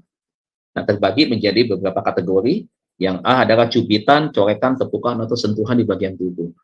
Nih Bapak Ibu, nggak sedikit terjadi di gereja ya. Ada hamba Tuhan, ini nggak semua, ada hamba Tuhan ya, yang suka tepuk-tepuk perempuan. Suka tepuk-tepuk perempuan, ya suka rangkul-rangkul perempuan begitu, yang bukan istrinya. Walaupun itu jemaatnya, walaupun dia pemimpinnya, tapi dia nggak sadar tuh sebenarnya, ya, nggak sadar. Ini adalah bentuk daripada pelecehan seksual. Kalau dia belajar, dia tahu. Kan tidak harus. Kalau kita memperhatikan jemaat, kita akrab. Kan nggak harus kita mencorek, nggak harus menepuk, nggak harus kita sentuh pipinya, nggak harus kita peluk, kita gandeng. Itu nggak, itu kurang tepat begitu. Jadi kalau saya nih Bapak Ibu ya, saya hindarin ini, kecuali salaman. Kalau salaman, itu hal yang baik, sopan. Itu etika itu, jika memberikan penjelasan, salaman itu bukan satu bentuk pelanggaran. Ya, kita salaman, laki-laki, perempuan, anak-anak kita salami, oma, opa, tante kita salami. Itu hal yang baik. Gitu. Tapi kalau sudah cubit pipi, ya, cubit dagu, apalagi perempuan dewasa diperlakukan seperti itu sudah masuk dalam bentuk pelecehan. Ini yang perempuan-perempuan harus tahu seperti itu. Ya, anak-anak perempuan juga harus mengerti, yang masih remaja juga harus tahu itu. Apalagi ada bukan gembala, tetapi pendeta-pendeta itu yang modelnya begitu mau dekat salaman langsung main tarik aja anak orang, main cipika-cipiki aja, itu kurang baik ya, kurang sopan. Saudara boleh punya pandangan mungkin berbeda dengan saya. Tapi kalau kita belajar berdasarkan undang-undang, lihat, ini diatur dalam undang-undang. Ini masuk di dalam pelecehan seksual. Ya, kemudian yang B, meraba tubuh atau bagian tubuh sensitif. Oh, ini sudah pasti jelas sih. Ini ngeri nih, seperti itu ya. Bapak Ibu, saya di sekolah, ya, kalau badminton, anak-anak perempuan kalau mau ngobrol dengan saya, pengen menyampaikan sesuatu, Bapak Ibu, saya selalu tangan saya taruh di belakang begini. Waktu saya maju ke depan mendengar apa yang dia sampaikan, saya selalu agak ke depan badan, tetapi tidak di depan saya itu perempuan, tetapi biasanya saya di samping, tangan saya ke belakang. Saya naik kereta juga begitu, Bapak Ibu. Saya kalau naik kereta, tangan saya satu nggak pernah ada di bawah. Saya selalu dua pegang begini nih, ya, pegang dua begini, begini dua pegang, nggak di bawah. Bapak Ibu kadang-kadang bisa salah persepsi. Ketika tangan kita ada di bawah, misalkan, namanya kereta, ya, sesuatu yang bergerak-gerak, kedorong apa segala macam. Kalau bisa tiba-tiba tertentu, tersentuh, yang tersentuh adalah wanita, itu bisa kacau itu Bapak Ibu, bisa repot, ya. Nah, makanya bagaimana caranya? Saya selalu connect kereta, saya bawa tas. Padahal nggak ada apa-apa tasnya. Paling saya taruh buku untuk jaga aja di depan. Untuk dijaga depan, saya taruh pegang begini. Itu saya jaga-jaga takutnya kereta rame. Kereta penuh sesak begitu ya. Kalau lihat Jabodetabek, KRL begitu, itu penuh sekali itu. Jam-jam sibuk. Walaupun ada gerbong perempuan khusus, tetapi biasanya gabung juga. Karena nggak ketampung begitu. Laki-laki dan perempuan. Nah, saya pilih yang pojok yang banyak laki-laki, misalkan begitu ya, yang agak aman begitu ya. Dan saya selalu pegang dua tangan saya nggak lepas begini. Kalau saya pegal, saya gantian. Ini saya lepas tetap begini nih. Tuh. Atau saya di sini nih, di pundak. Begitu. Nah, ini saya taruh tas oren sampai bawah. Saya panjangin, kan tas yang begitu panjang tuh. Nah, supaya apa? Ya, saudara tahu lah kenapa tas itu ada di bagian depan. Begitu. Nah, untuk menghindari kalau tiba-tiba perempuan ada di depan kita, Bapak Ibu, itu repot. Ya, repot. Walaupun kita nggak sengaja, tapi bisa kan kita nggak tahu kan penilaian orang atau pandangan orang tersebut begitu. Nah, itu untuk mencegah saja gitu ya. Nah, menyentuh tangan dengan nafsu seksual pada wanita, memegang lutut tanpa alasan yang jelas. Nah, ini nggak boleh disenggali. Saya kalau di badminton tadi ya, anak-anak perempuan di samping, nggak di depan, saya selalu begini. Ya, selalu saya begini. Nih, telinga saya ini, dia ngomong di sini nih. Ya, tangan saya di belakang.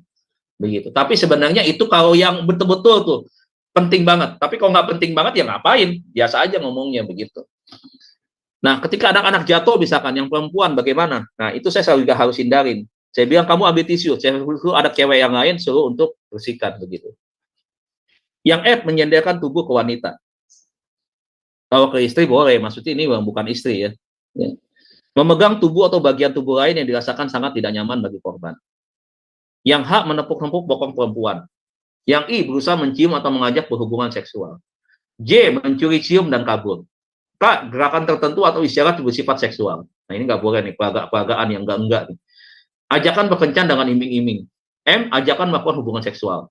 10, atau yang ketujuh nih sebenarnya. Pemaksaan berhubungan seksual dengan iming-iming atau ancaman kekerasan atau ancaman lainnya agar korban bersedia melakukan hubungan seksual dan sebagainya. Perkosaan adalah pelecehan paling paling ekstrim ya, karena ini sudah betul-betul tindakan kejahatan yang amat sangat sadis ya, perkosaan itu. Nah, kita lihat bentuk-bentuk kekerasan pada anak. Bentuk-bentuk kekerasan pada anak dapat diklasifikasikan dalam 4 macam. Yang pertama, kekerasan anak secara fisik. Adalah kekerasan yang dilakukan seorang berupa melukai bagian tubuh anak seperti penyiksaan, pemukulan, dan penganiayaan terhadap anak. Dengan atau tanpa menggunakan benda-benda tertentu yang menimbulkan luka fisik atau kematian pada anak. Bentuk luka dapat berupa lecet atau memar akibat persentuhan atau kekerasan benda tumpul, atau juga pendarahan di otak nih Bapak Ibu. Ya, anak yang melakukan kekerasan, orang tuanya melakukan pemukulan, ditendang kepalanya, yang kemudian terjadi pendarahan di otak, anak meninggal. Di sekolah juga begitu. Ya, saudara lihat video kemarin 1 minggu atau 2 minggu lalu, anak perempuan yang ditendang itu viral. Saya nggak berani lihat tuh. Bapak Ibu, saya ada di grup, di mana grup ini adalah grup yang membahas tentang Undang-Undang Perlindungan Anak atau pendidikan berbasis hak anak ya, termasuk di dalamnya. Nah, kami ini banyak berbicara tentang banyak hal, termasuk tentang kasus bullying yang sedang terjadi begitu marak hari ini, entah di pesantren, entah itu di kampus, entah itu bahkan juga di rumah, di sekolah, bahkan juga di gereja, bisa terjadi seperti itu. Nah, kami bahas tentang hal ini, terutama juga kekerasan dilakukan oleh seorang pendeta, misalkan terhadap pelayannya, misalkan tampar sana, tampar sini. Ini Bapak Ibu jangan berpikir bahwa di gereja tidak ada. Kekerasan seksual dilakukan oleh pendeta kepada jemaatnya, atau kepada itu tidak ada. Kasusnya banyak ditutup. Ya, banyak ditutup. Mengerikan Bapak Ibu kalau kita masuk ke dalam dunia spiritual yang katanya dunia rohani begitu ya. Kita akan kecewa. Nggak nyangka, kok begitu ya, tahu firman, khotbah, tapi kok begitu ya. Nah itu, ya. Saya nggak mau bicara soal itu lah Bapak Ibu, tapi ini banyak terjadi, ya. Kasusnya masih terus ada, ya. Karena itu tadi takut, ya, menyampaikan, mengekspos tentang si tokoh itu. Nah kekerasan ini Bapak Ibu, itulah yang seringkali dialami oleh anak-anak kita. Anak kita kalau pendiam di rumah, itu biasa pasti dibully. Bapak Ibu kalau bergaul nih, kita berkomunitas, kadang-kadang kita suka enak-enaknya aja yang ngedekin orang. Bapak Ibu nggak sadar tuh sebenarnya. Bapak Ibu sedang apa? Membuli orang. Itu bukan kekerasan secara fisik, tapi kekerasan secara psikologis. Itu nggak boleh tuh. Misalkan cerita ya, misalkan lihat apa, tiba-tiba mengalahkannya, menyebutnya kepada diri si orang tersebut, begitu kan. Orang itu memang kadang-kadang ketawa aja begitu. Tapi di hati kecil dia berontak itu. Tapi kita senang. Besok kita bully lagi. Tolong please malam hari ini. Kalau kita bercanda, jangan bawa nama orang dari kita. Begitu. Dia bilang, ini kayak siapa nih hitam begini? Tuh, itu nggak boleh. Ya, tolong, nggak lucu yang model-model begitu. Ya. Nah, macam-macam kekerasan fisik antara lain ditampar, ditendang, dianiaya, dipukul, ditinju, diinjak, dicubit, dijambak, dicekik, didorong, digigit, dibenturkan, dicakar, dijewer, disetrika, disiram air panas, disundut rokok, dan lain-lain. Tolong laporkan ya Bapak Ibu ya kalau ada kejadian seperti ini. Ataupun di sekolah, ataupun di gereja, dimanapun juga laporkan. Kemudian secara fisik, akibat kekerasan fisik antara lain luka memar, berdarah, luka lecet, patah tulang, sayatan-sayatan, luka bakar, pembengkakan jaringan-jaringan lunak, pendarahan di bawah kulit, pingsan, dan bentuk lain yang kondisinya lebih berat, dan akibat yang paling fatal adalah kematian. Sampaikan kepada anak-anak Bapak Ibu, kalau dia mendapatkan perlakuan seperti ini, jangan pernah takut untuk bersuara, jangan pernah takut untuk lapor kepada orang tua. Cerita, jangan didiamkan. Mulai hari ini Bapak Ibu, sampaikan kepada anak-anak kita yang masih sekolah. Kasih tahu. Termasuk juga yang di kantor mungkin, anak-anak kita yang baru bekerja nih. Kalau mendapatkan perlakuan seperti itu, jangan takut siapapun juga dia. Saya sarankan juga, Bapak Ibu, saya hamba Tuhan. Saya pendeta Bapak Ibu. Kalau melakukan yang dilakukan oleh seorang pendeta itu, sebesar apapun pendeta itu, laporkan Bapak Ibu. Jangan ditutup-tutupi. Ya. Kita harus membuat satu sistem ketegasan kepatuhan kepada hukum. Supaya kasus ini tidak terulang. Jangan ada istilah karena mengasihi. Nggak ada urusan dengan mengasihi di sini Bapak Ibu. Pelanggaran hukum diselesaikan dengan hukum. Pelanggaran hukum kasus yang ada di negara, melanggar undang-undang negara, undang-undang nomor 23 misalkan, tahun 2002 ini, urusannya ada dengan hukum negara, Bapak Ibu. Begitu. Jangan alasan kasih, wah kita kasihan Pak begini Pak, urusan Anda itu sih terserah Anda. Tapi kalau dalam hal ini Bapak Ibu harus bela anak-anak Bapak Ibu. Harus jaga, lindungi anak-anak kita. Nggak peduli siapa dia, nggak usah takut Bapak Ibu dengan label-label, mungkin orang tuanya itu berpangkat, orang tuanya itu pejabat di mana Bapak Ibu, nggak usah takut Bapak Ibu. Komnas HAM Bapak Ibu itu melindungi anak-anak kita. Komnas HAM itu adalah yang didirikan oleh pemerintah, punya undang-undangnya juga. Orang-orang hebat di sana, ada RBH juga siap menolong. Jadi nggak usah takut siapapun hari ini. Ya. Yang kedua, kekerasan psikis. Kekerasan psikis adalah situasi perasaan tidak aman dan nyaman di dalam anak. Kekerasan psikis dapat berupa menurunkan harga diri serta martabat korban. Kekerasan psikis meliputi penghardikan, ngebentak.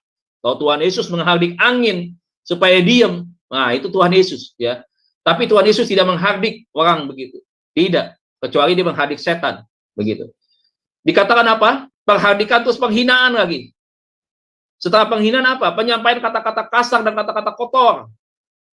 Ya, biasa tuh kata-kata kebun binatang itu sudah kekerasan tuh. Makanya ini hati-hati. Kadang-kadang suami-suami kalau ngomong sama istri itu, istri jadi korban kekerasan psikis setiap hari mungkin dari suami-suami itu. Apalagi kalau suaminya stres, begitu. Main judi mulu, pulang kalah, begitu ya. Istri habis itu, jadi sansak hidup itu. Udah dikata-katain gitu, kadang-kadang juga tangan melayang, begitu ya. Di sebelah kiri, sebelah kanan ada bekas jari, ada yang 3, ada yang 2, ada yang 5, gitu. Ya Bapak Ibu ya. Nah ini kekerasan psikisnya kayak begini. Nah, kekerasan dalam rumah tangga juga ada undang-undangnya, ada hukumnya. Laporin ke polisi, tangkap itu suami itu. Ya, biarin aja ditangkap. Ya, nanti dia digebugin lagi di penjara itu sama narapidana lain begitu, karena dianggap cengeng, cemen, ya, berani sama perempuan doang begitu. Kemudian perundungan atau bully itu tadi, ya, masuk di dalam kekerasan psikis begitu. Ngata-ngatain orang, pesek. Nah, itu kekerasan psikis. Memang benar hidungnya pesek begitu, tetapi kan kita nggak boleh merendahkan di depan orang banyak, gitu. Nggak usah depan orang banyak, kepada orang itu menghina aja secara pribadi nggak boleh kok. Apalagi di depan umum, begitu. Oh, bagaimana kok suami-suami dipermalukan istri di depan umum? Sama kekerasan psikis juga itu. Oh, kebalikannya Pak, istri suka ngomelin istri, suami ngomelin istri di depan jemaat, di gereja, bagaimana itu? Ya sama juga, kekerasan psikis juga. Makanya jangan main-main nih. Pelaku biasanya melakukan tindakan mental abuse, menyalahkan, meribeli, atau juga mengkambing hitamkan. Anak yang mendapatkan perlakuan ini umumnya menunjukkan gejala perilaku maladiktif, seperti menarik diri, pemalu, menangis jika didekati, takut keluar, dan takut bertemu dengan orang lain. Jadi Bapak Ibu, anak-anak yang mengalami korban seperti ini, itu traumatisnya itu begitu kuat, begitu besar. Anak-anak kita seperti ketakutan yang amat sangat begitu. Menggigil, keringat dingin begitu ya, sampai mata melotot, sampai teriak-teriak, itu bisa seperti itu. Nah sekarang saya kembalikan kepada kita semua nih, mau kalau ada anak kita yang mengalami seperti itu, saya boleh hamba Tuhan Bapak Ibu, tapi kalau anak saya melakukan seperti itu, hukum tetap hukum. Ya, hidup ini harus tegas kepada aturan-aturan yang ada, termasuk tegas ketika kita menjadi hamba Tuhan kepada aturan-aturan yang dibuat di dalam Alkitab. Yang ketiga, kekerasan seksual. Kekerasan seksual merupakan segala jenis aktivitas seksual dengan anak. Kekerasan seksual dibagi menjadi beberapa kategori ya, beberapa hal ya di sini. Pertama, kekerasan seksual non kontak, seperti melihat kekerasan kegiatan seksual, dipaksa terlibat dalam kegiatan seksual dan mengirimkan gambar video teks kegiatan seksual. Dan di sini apa nih Bapak Ibu? Kekerasan seksual non kontak, seperti melihat kekerasan kegiatan seksual, kasih lihat film porno misalkan, kasih lihat orang ciuman kalau anak SD misalkan, kasih lihat perempuan pakai menggunakan bikini misalkan, memperlihatkan orang sedang peluk-pelukan misalkan begitu. Nah ini sudah masuk dalam kekerasan seksual. Udah kekerasan loh Bapak Ibu, bukan pelecehan, tapi udah kekerasan. Nah yang kedua, seksual kontak seperti sentuhan, diajak berhubungan seks, dipaksa berhubungan seks, dan berhubungan seks di bawah tekanan atau ancaman. Nah ini udah masuk dalam kekerasan seksual. Makanya perkosaan masuk di dalam kekerasan seksual. Begitu. Ya. Jadi ya inilah ya. Bah, jangan main-main dengan hal ini nih. Buat pria-pria mesti belajar, mesti tahu. Anak yang mengalami kekerasan seksual mengalami dampak psikologis maupun fisik yang serius pada anak. Oh jelas sekali, ya. Bahkan sampai ada yang bunuh diri, Bapak Ibu. Saking malunya itu anak. Saking traumanya nggak bisa tidur setiap malam, menjerit-jerit, takutan begitu ya. Nggak mau makan, nggak ada selera, hilang selera makan. Dan akhirnya itu tadi, bunuh diri. Yang keempat, kekerasan sosial, mencakup penelantaran anak dan eksploitasi anak. Satu, penelantaran anak adalah sikap dan perlakuan orang tua yang tidak memberikan perhatian yang layak terhadap proses tumbuh kembang anak. Orang tua anak atau orang bertanggung jawab atas anak tidak mempedulikan kebutuhan anak. Ya, masa bodoh. Mau makan juga masa bodoh begitu. Kalau makan juga itu lagi, ikan asin lagi. Bahkan ikan miskin nggak bisa bikin daging ya, tapi kan sayur juga nggak mahal. Begitu. Anak-anak kita kenapa hari ini nggak doyan sayur? Mamanya gampang kok. Tinggal beli nugget, goreng, kasih. Telur dadar, sudah cukup. Padahal anak-anak kita butuh gizi. Dia butuh kalorinya harus berapa. Vitamin apa saja yang dia butuhkan di dalam perkembangan tubuhnya. Buah-buahan harus terpenuhi. Sayur-sayuran apa saja.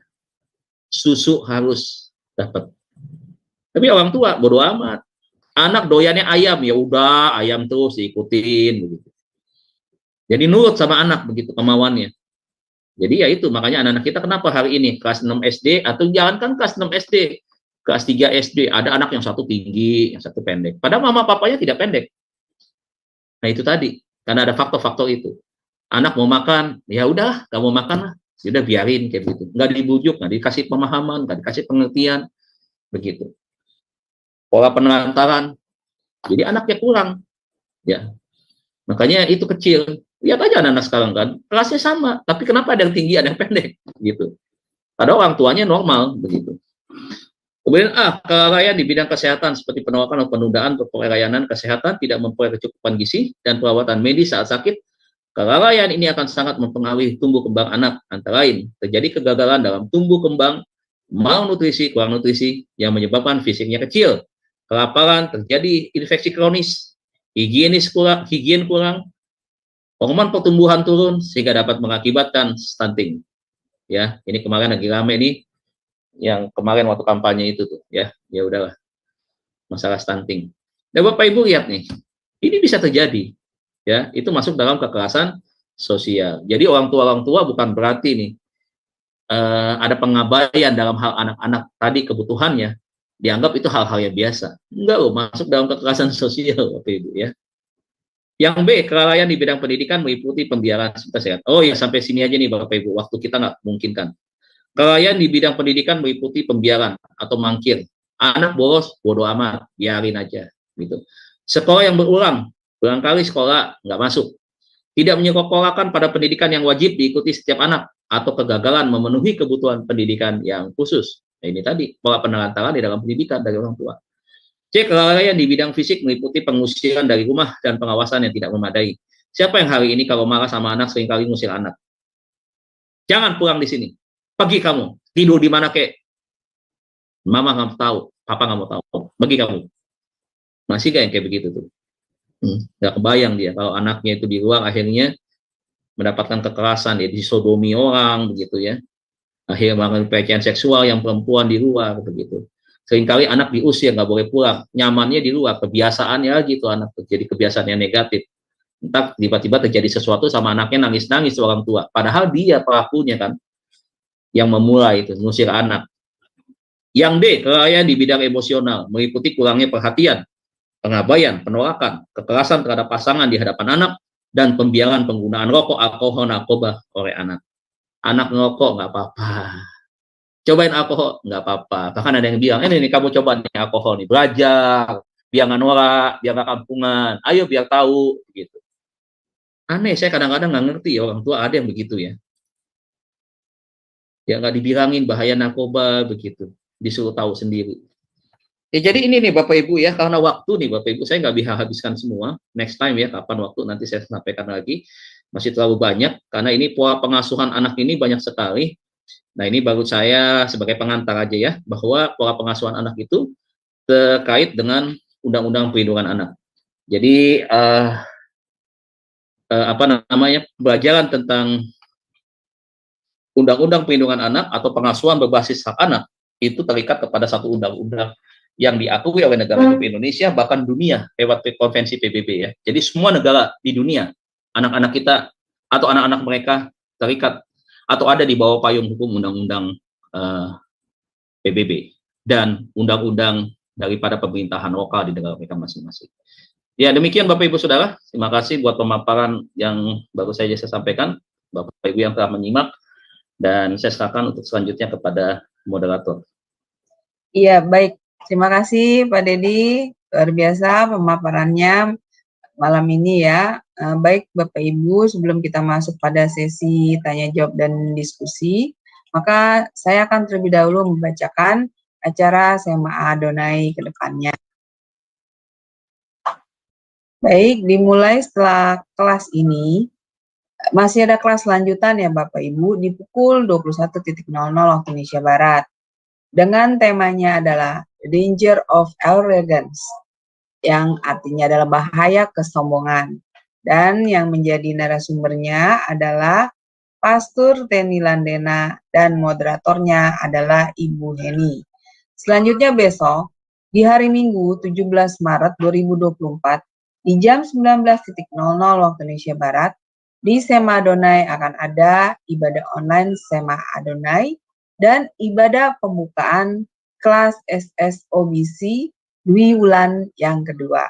Jadi sudah masuk kelas of SSOBC ini di bulan yang kedua ya Bapak Ibu, dan yang menjadi liturgisnya adalah saya sendiri, Ibu Aling, dan kemudian yang menjadi live songnya itu adalah Ibu Murni dan Ibu Yanti dari Jerman, dan yang menjadi narasumber dari khotbah kami di ibadah online kami ini adalah Bapak Gembala kami sendiri, yaitu ya juga pemilik dari sekolah SSOBC, yaitu Pak Daniel Palungan. Temanya diambil dari Nats Galatia 1 ayat 11 sampai dengan 24, yaitu hamba menjadi kemuliaan Tuhan.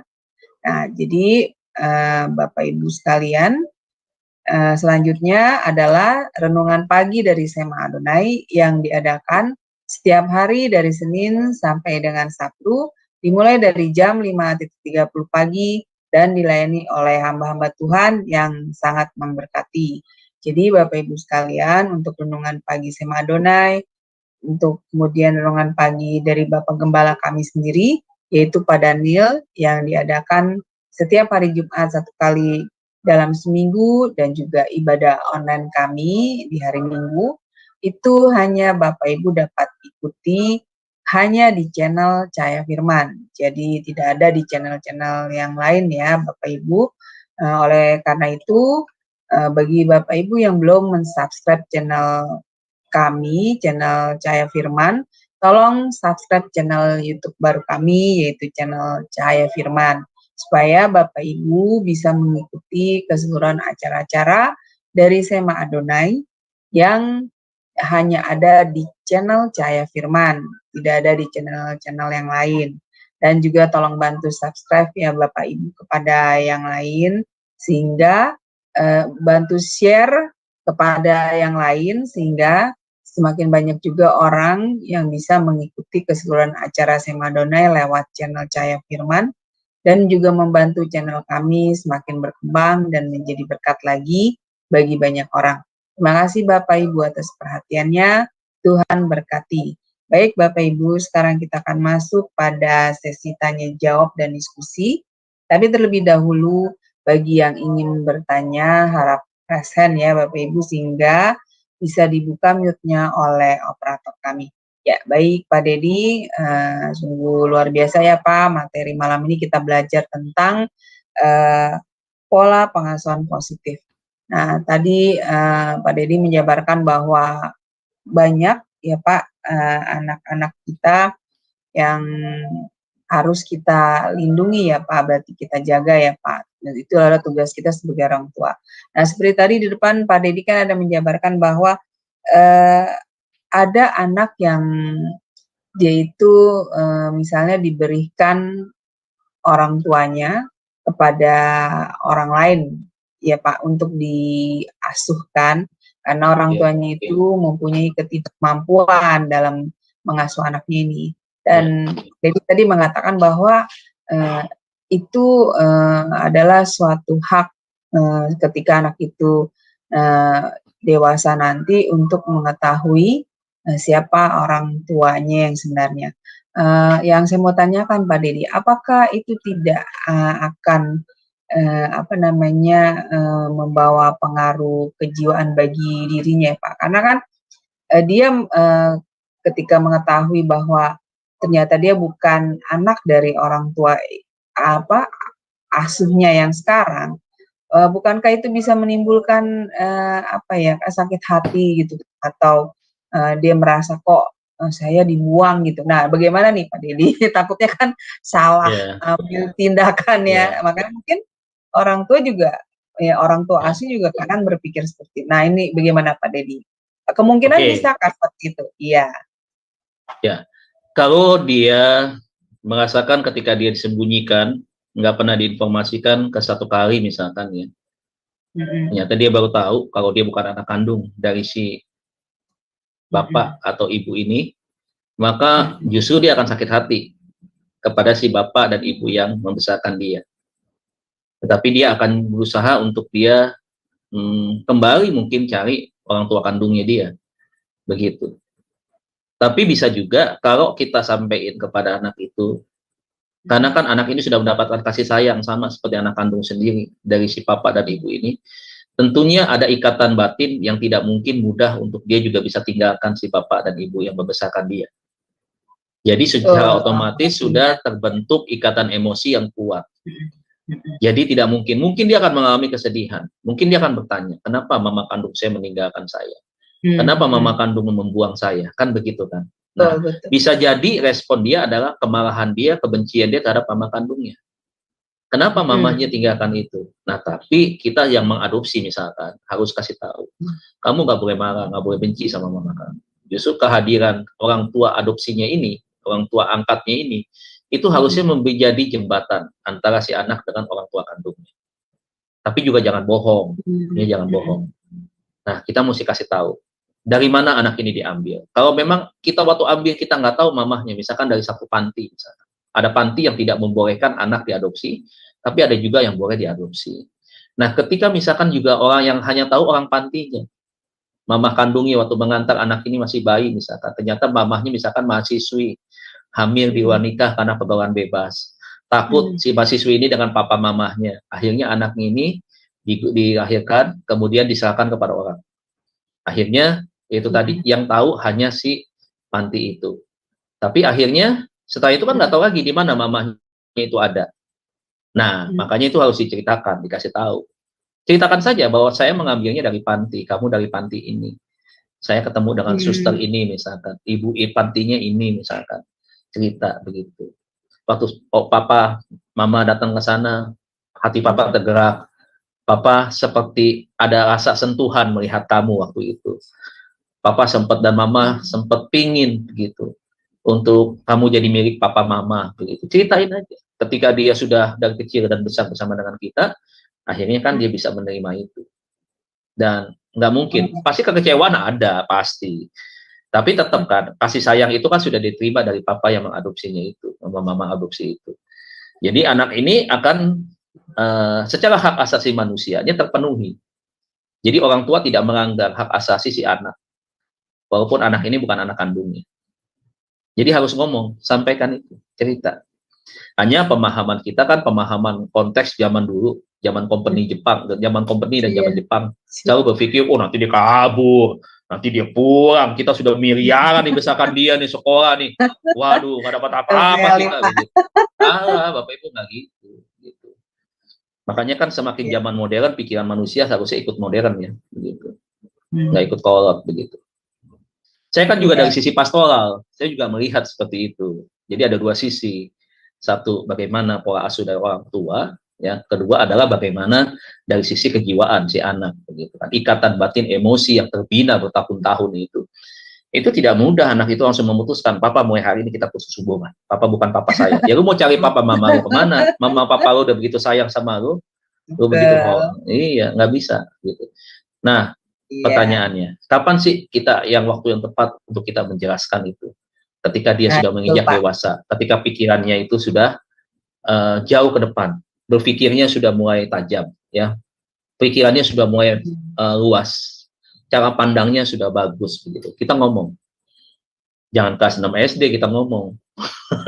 Iya Pak, dia nggak ngerti Pak, yang ada dia nangis, nggak mau makan. Iya, nggak mau sekolah, repot. Nanti dia minder kan, gua anak pungut, gua anak pungut, gua anak pungut, begitu. Jadi, berarti jadi ada ya itu. Ya Pak, harus dikasih tahu. Tapi kembali, case ini kembali kepada bidang pastoral ya. Contoh, kalau ada mahasiswi yang karena terlalu bebas, tapi zaman sekarang pelariannya dua sih sebenarnya. Tapi paling banyak mereka aborsi. Kalau nggak aborsi, mereka pakai kontrasepsi kan begitu. Kalau kontrasepsi, aborsi, lahirkan. Kan tiga ini di dalam pergaulan bebas nih, anak mahasiswi ya. Di kos-kos sekarang bebas kok. Orang yang punya kos nggak mau tahu rumahnya di Jakarta, kosannya misalkan di Tangerang, apa yang terjadi di kamar kos nggak bodo amat, begitu. Biasanya ketika terjadi pergaulan bebas, si perempuan misalkan itu tadi untuk mencegah kontrasepsi, yang kedua adalah itu tadi ya, misalkan aborsi, tapi paling banyak aborsi ini kalau sudah terjadi. Yang biasanya mah pacar kan begitu kan, udah mah pacar ini apa, nggak usah lah pakai kontrasepsi segala macam, kejadian akhirnya. Dan kejadian ngapain? Aborsi akhirnya. Nah, yang ketiga, nah ini jarang sekali. Bukan berarti nih Bapak Ibu ya, saya mendukung seks bebas, bukan. Saya selalu ingatkan kalian kalau sudah berbuat dosa, hindari dosa itu. Dosa untuk melakukan kebebasan atau free sex ya, jauhi dosa itu. Tapi seandainya sudah kebablasan, dua-duanya sama nih, ini jahat di mata Tuhan. Yang melakukan hubungan seks di luar nikah, free sex itu kejahatan di mata Tuhan, penajisan di mata Tuhan. Dan pasti ada kutuk itu. Tapi yang ketiga, yang selalu saya wanti-wanti dulu, kalau saya nggak ngomong Bapak Ibu, akan terjadi banyak pembunuhan terhadap bayi yang tidak bersalah, tidak berdosa. Betul, Pak. Bapak Ibu mau pilih mana? Saya sebagai hamba Tuhan, saya nggak berbicara, saya diam aja, atau saya harus terpaksa, saya ngomong. Kalau itu sudah terjadi, tolong jangan berbuat dosa yang kedua. Tolong lahirkan bayi ini, dan serahkan kepada mereka yang membutuhkan. Atau datang kepada pihak gereja misalkan, bicara dengan pihak gereja, nanti gereja mungkin ada tim pastoralnya, nanti bisa mengarahkan, entah itu ke panti, atau itu diberikan kepada keluarga jemaat yang sekian tahun tidak punya anak. Ada pasangan yang 15-20 tahun tidak punya anak. Apakah dia bisa mengadopsi? Jauh lebih baik diadopsi daripada dibunuh kan? Betul, Pak. Nah, lebih baik seperti itu. Nah, jadi itulah yang seringkali dari sisi pastoral ya. Gitu. Nah, buat orang-orang Kristen radikal tentunya nggak setuju dengan cara pandang pastoral kan. Begitu. Dianggap kita kompromi dengan dosa. Siapa yang kompromi dengan dosa? Kita mah tetap, apalagi GBI kan tegas kan, kita kan di dalam hal yang namanya dosa tetap dosa, kekudusan itu wajib kita kejar, kita pertahankan. Sebab Allah bilang tanpa kekudusan kau tidak mungkin bisa lihat Tuhan, kau tidak mungkin bisa berjumpa dengan Bapa di surga. Begitu. Nah, kita ajarkan itu. Tetapi andai kata sudah terjadi, kan kita nggak mau juga kan ada orang dosanya bertambah dosa. Iya, Kita nggak mau kesalahan begitu. yang kedua. Iya, benar, kedua. Pak. Kesalahan yang Nah, lebih kita harus fatal ambil, lagi. lahirkanlah bayi itu dan bertobat. Setelah itu jangan lakukan itu lagi. Nah, tahapan itu lagi nanti ada lagi tuh tahapan setelah orang yang melahirkan anak di luar nikah, nanti bagaimana pelayanan pastoral konseling itu ada lagi bagi si ibu ini ke depannya. Biasanya takut nikah ya, biasanya menyesal semua hidup, trauma, kemudian bisa histeris, nangis melihat anak kecil, lihat bayi karena dia pernah melahirkan seperti itu tapi anaknya tidak bersama dengan dia. Itu akan bertahun-tahun tuh traumatisnya itu akan terus bertahun-tahun Ya, itu. Iya, ngerasa bersalahnya itu akan bertahun-tahun. Begitu. Tapi yang kedua alternatif, jangan dikasih ke orang sebagai solusi. Kalau saya selalu menyarankan biar tim pastoral ketemu dengan orang tua. Ketua si perempuan ini, misalkan si mahasiswi ini, ngomong aja, kita yang jadi jembatan, kita yang jadi benteng untuk ketemu dengan orang tuanya, menyampaikan, ya udah lahirkan, terima apa adanya, anak ini, ya udah jadi cucunya, gitu. Jangan dibohongin anak ini, jangan nanti si opa bilang mamahnya dianggap kakaknya, jadi seakan-akan anak yang lahir ini anak dari si bapak, nanti jadi masalah lagi, nanti jadi masalah lagi, begitu, ya. Jadi seperti itu. Jadi itu pembelajaran seperti ini, pastoral itu sudah ada antivasinya. Sudah ada. Nah, Pak Dedi, ini kasus bagi wanita muda yang belum menikah ya. Iya. Saya itu tetapi temanya beda nih. Temanya beda nih, menyimpang dikit, nggak apa-apa sih. Geser dikit. Tapi ini kan masih berhubungan tentang perlindungan anak nih Pak, karena walaupun masih dalam kandungan, ya, berarti dia kan sudah seorang anak ya Pak Dedi. Iya, betul. Nah, saya malah pernah menemukan kasus yang lebih aneh lagi Pak. Iya. Jadi kalau tadi kan Pak Dedi mengatakan kisah tentang wanita muda ya Pak, yang belum menikah ya Pak. Nah, ini malah sudah menikah, sudah mempunyai suami, dia menggugurkan kandungannya loh Pak. Tapi bukan karena karena kesehatan medis, bukan. Memang karena hal yang sebenarnya menurut saya itu nggak bisa saya terima dengan akal sehat saya gitu loh. Jadi wanitanya ini ibaratnya subur gitu loh Pak. Jadi disenggol aja hamil gitu. Hamil. Itu kayak ikan cupang. Kayak ikan cupang, Bu. Ikan cupang begitu, senggol dikit langsung jadi. Ya. Nah, makanya Pak, jadi alasan dia mengaborsi anaknya yang selanjutnya itu dikarenakan dia baru melahirkan bayi berusia 2 bulan. Lalu dia hamil kembali. Dan dia melakukan aborsi itu, Pak. Nah, ini lebih parah lagi kan, Pak? Benar nggak, Pak Dedi? Tindakannya. Ya. Tindakannya jelas salah. Ini Betul. ya, yang namanya aborsi. Hmm. Sekalipun ketika hamil ibu itu, dokter bilang, Bapak, Ibu, ada bad news, ada berita yang tidak bagus. Bayi yang ibu kandung kemungkinan akan lahir cacat. Saya melihat dalam kandungan ibu yang normal ini, bayi ibu tidak punya tangan, 2 tangan, hanya 2 kaki, misalkan begitu. Nah, terus apakah kita harus bilang sama dokter, Dok, kalau begitu, aborsi aja? Nggak bisa. Ingat, di dalam kandungan, undang-undang hak asasi manusia itu sudah ada. Sudah berlaku. Nah, makanya, bukan hanya dari sisi firman. Undang-undang pemerintah saja, dunia saja, menghargai hakikat martabat seorang janin, ya. Saya katakan seorang lah ya, bukan janin, tapi seorang janin kan nanti akan jadi pribadi, individu. Itu menghargai, melindungi, apalagi firman Tuhan. Jadi, kalau sekalipun seperti itu, tetap alasannya tidak bisa diterima untuk mengagalkan proses aborsi. Sekarang kalau lu udah tahu, lu disenggol jadi kayak cupang betina, ya, lu harus pikirin dong, emang ini zaman purbakala, zaman Pithecanthropus erectus, kan zaman modern, iya kan? Nah, dokter-dokter kandungan kan pinter-pinter, kan bisa ada alat pencegahan, apakah rahim lu diangkat, apakah harus menggunakan obat, ya steril begitu. Kalau alasan biaya itu bukan alasan yang bisa diterima. Sebenarnya kan bisa konsultasi, gampang begitu. Bagaimana caranya berhubungan untuk tidak bisa punya anak begitu karena terlalu subur.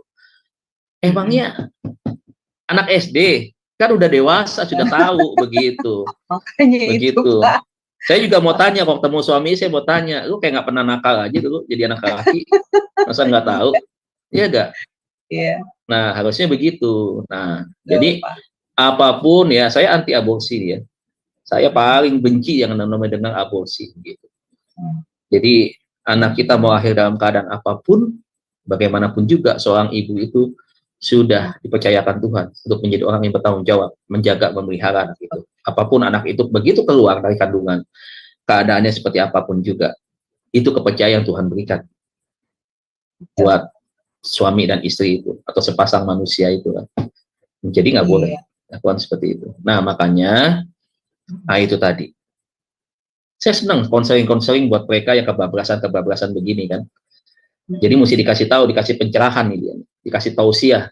Kalau bisa dilayani pelepasan dulu supaya roh yang kuat untuk membunuh bayi itu kita tangking di dalam nama Tuhan Yesus begitu. Nah, jadi dari sisi pasal ada begitu. Roh itu ya, Pak. Roh. Ya. Ya, ada ikatan-ikatan roh untuk membunuh gitu. Jadi nggak boleh. Sekali kita melakukan aborsi, roh itu akan tinggal di dalam diri manusia itu. Dan pada satu kesempatan ada kecenderungan untuk melakukan atau mengulangi kasus-kasus yang sama. Begitu. Mengerikan ya Pak Dedi ya. Oh iya, mengerikan. Mengerikan. Begitu. Nah, saya mau bertanya, masih ada waktu, saya mau bertanya lagi Pak, mengenai kasus bully ini Pak, terhadap anak-anak ya, baik yang dilakukan oleh temannya ataupun oleh keluarganya. Nah, ini bagaimana terutama terhadap teman-temannya. Ini bagaimana Pak kita maksudnya memberi pengajaran kepada anak kita untuk bisa memproteksi diri mereka. Karena kan pasti anak-anak itu bersosialisasi dengan teman-teman di sekolah pasti dia harus pasti dia akan menghadapi hal. Nah, ini bagaimana Pak kita mengajari anak-anak kita? Selain tadi Pak Dedi bilang kan mereka harus memberitahu pada kita gitu ya. Tetapi kan terkadang ada anak yang memang karakternya dia pendiam ya Pak ya. Dia suka memendam. Kan ada yang seperti itu Pak Dedi. Nah, ini bagaimana Pak kita menyikapinya nih? Supaya anak kita terhindar dari hal-hal seperti itu, gitu, atau pelecehan seksual dari orang-orang di luar gitu, di sekolahnya atau di mana. Nah, ini bagaimana Pak Dedi? Bagaimana kita mengatasinya? Ya. Yang pertama ini saya agak tersenyum dulu nih. Dari 24 orang yang hadir bersama dengan saya, kita seperti Zoom pribadi. Seperti Betul konseling sekali. pribadi. Iya, ini nanti saya Jadi banyak yang Saya nanya nyimak kok, melalui. Pak. Oh, saya nyimak. Saya nyimak. Ibu nyimak. Saya Nggak nyimak. apa-apa, nggak apa-apa. Nggak Cuma apa-apa, Bu. hanya saya chattingan sama keluarga karena kakak saya Oh sebentar iya, lagi. iya. Saya turut berduka cita ya, Bu ya. Makasih, Pak. Ya, Iya. kita berpisah sementara, tapi nanti kan akan abadi bersama-sama di kekekalan. Amin. Sorga. Tapi yang saya senang, Pak, dia sudah di dalam Tuhan. Oh yes, itu dia. Menjadi pemenang. Aku sudah berakhir pertandingan yang baik dan memelihara iman, kata Paulus. Amin. Ya, lanjut ya, Pak. Silakan. Iya, terima kasih, Bu. Ya. Ya, tadi jawabannya hampir lupa. Nah, jadi bagaimana kita mengatasi Dari anak kita, Pak, mencegah ya. masalah bully? Pertama gini, bully itu tidak bisa dibebankan kepada satu organisasi di mana kasus itu terjadi. Misalkan di sekolah, kita nggak bisa bebankan itu ke sekolah. Jadi siapa ini atau kelompok-kelompok yang terkait di dalam hal ini di dalam mencegah terjadinya bullying? Yang pertama, ya, pemuka agama berperan penting di dalam memberikan pemahaman, pembinaan, siraman rohani kepada setiap jemaatnya. Kalau saya sudah bicara soal agama, berarti agama yang ada di Indonesia. Masalah ini masalah serius yang nggak bisa dibiarkan. Jadi anak-anak yang melakukan kekerasan, bully tentunya, ya, itu terjadi karena apa? Karena satu, kurangnya pemahaman agama. Itu tadi. Oh, iya, Yang betul, Pak. ya, jadi pemuka agama manapun termasuk gereja dalam hal ini, setiap gembala-gembala jemaat harus menyampaikan khotbah-khotbah, khususnya youth pastor di tengah-tengah situ anak-anak muda untuk dijelaskan, disampaikan, diberikan pesan untuk kita tidak boleh menjadi pelaku daripada bully. Tapi repotnya di gereja juga banyak bully dan terjadi pembiaran. Jadi pembiaran. Saya gembala jemaat, saya ada di sinode besar, sinode terbesar kedua, ya, bahkan sinode yang ada di masuk kategori internasional. Dan saya tahu banyak terjadi itu. Caranya bagaimana ketika mereka akhirnya anaknya jadi korban? Mereka pindah ke gereja lain. Cuma itu. Tapi saya nggak puas melihat gereja melakukan pembenaran tentang hal itu. Ya udah, pindah aja gitu. Akan terjadi korban berikutnya. Dari anak satu keluar pindah ke gereja lain, terjadi korban bully, akan muncul korban yang lain. Betul. Nah, harus disampaikan dengan tegas. Makanya selalu saya bilang, saya selalu kritik. Kalau buka gereja, jangan bicara soal duit. Bicara soal perpuluhan, berkat 30, 60 kali 100 kali ganda, walaupun konteksnya bukan bicara soal berkat jasmani. Tetapi selalu dipresetkan menjadi berkat, jadi duit. Jadi orang datang ke gereja tujuannya apa? Bukan berlimpah secara rohani, secara iman, tapi secara jasmani. Dibalik. Itu bahaya itu. Nah, sampaikan dong tentang hal-hal yang terjadi hari-hari ini. Sampaikan dong, kasih tahu dong. Nih, bahaya tentang hal ini. Nggak boleh itu terjadi. Daud itu adalah anak yang dikorban bully juga kan sama kakaknya kan. Karena dia kecil.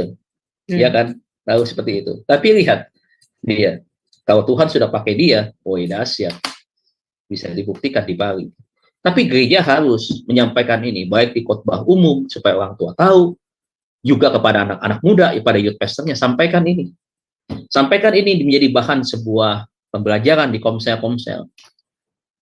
Jadi kita sama-sama perangi tentang hal ini. Itu yang pertama, ya, gereja atau tokoh-tokoh agama harus terlibat. Yang kedua, keluarga, orang tua. Orang tua harus tahu, memperingatkan kepada anak kita. Jangan kita berpikir anak kita kan nggak korban, anak kita kan juga bukan pelaku. Gue tahu, anak lu nggak jadi korban juga bukan pelaku. Tapi anak lu perlu dikasih tahu, jangan suka ikut-ikutan juga. Kalau satu kali ada teman baiknya yang ngajak ngebully temannya, harus berikan pemahaman tentang hal itu. Kasih tahu kalau jadi korban bully itu seperti apa. Coba bikin ilustrasi, seakan-akan anak kita ini jadi korban bully, rasanya seperti apa. Jadi dia tahu, oh iya dibully itu seperti ini ya, nggak enaknya ya. Nanggung malunya tuh begitu ya. Nanggung sakitnya di hati itu seperti ini ya, begitu. Jadi anak kita ngerti, tahu, makanya anak kita nggak akan lakukan itu. Dan sampaikan pesan firman Tuhan di keluarga kita, supaya ingat Tuhan aja mengajarkan supaya kita mengasihi sesama kita. Nah, ini harus kita lakukan di dalam kehidupan kita secara nyata, di dunia nyata ini, bukan di alam gaib. Begitu. Kan kita bersosialisasi. Nah, anak-anak kita kan punya teman-teman yang gitu banyak. Bahkan bukan teman sekelas saja, teman lain kelas pun teman, yang namanya satu sekolah kan. Nah, sampein itu, kasih tahu itu. Nah, supaya anak kita mengerti. Dan bahkan kalau bisa, jadikan anak kita sebagai duta untuk mencegah terjadinya bullying. Seperti itu. Supaya anak kita bilang, jangan, nggak boleh. Gue nggak mau begitu. Karena kita nih saudara semuanya. Begitu. Nah, itu dari pihak orang tua. Sampaikan tentang hal itu. Awasin anak-anak kita. Ajarin anak-anak kita untuk tidak menjadi korban maupun pelaku. Nah, jadi lihat, agama ikut berperan, gereja dalam hal ini, orang tua, kemudian sekolah. Nah, sekolah itu juga harus banyak mengkampanyekan tentang bully. Di sekolah di tempat kami ditulis tuh, ada tulisannya. Jangan suka membuli pakai bahasa Inggris, ya, ada bahasa Indonesianya juga. Semua kita sama begitu. Pokoknya intinya seperti itu. Di setiap sudut kelas semuanya terjadi. Jadi nggak ada. Guru pun juga harus begitu, memberi contoh. Nggak boleh suka ngejek anak-anak muridnya. Ya, nggak boleh. Nah, jadi harus berikan. Ada yang bertanya nih. Oh iya. Sampai nanti angkat Ya, silakan Pak Daniel. Jadi Bu Aling, pertanyaan terakhir gereja, keluarga, sekolah. Ya, ini harus bekerjasama sama-sama. Yang keempat adalah pemerintah. Jadi 3 elemen ini harus bersatu untuk kita perang sama-sama di dalam memberantas terjadinya bullying. Saya kira itu. Ya, silakan Pak Daniel. Ya. Ya, Pak Dedi.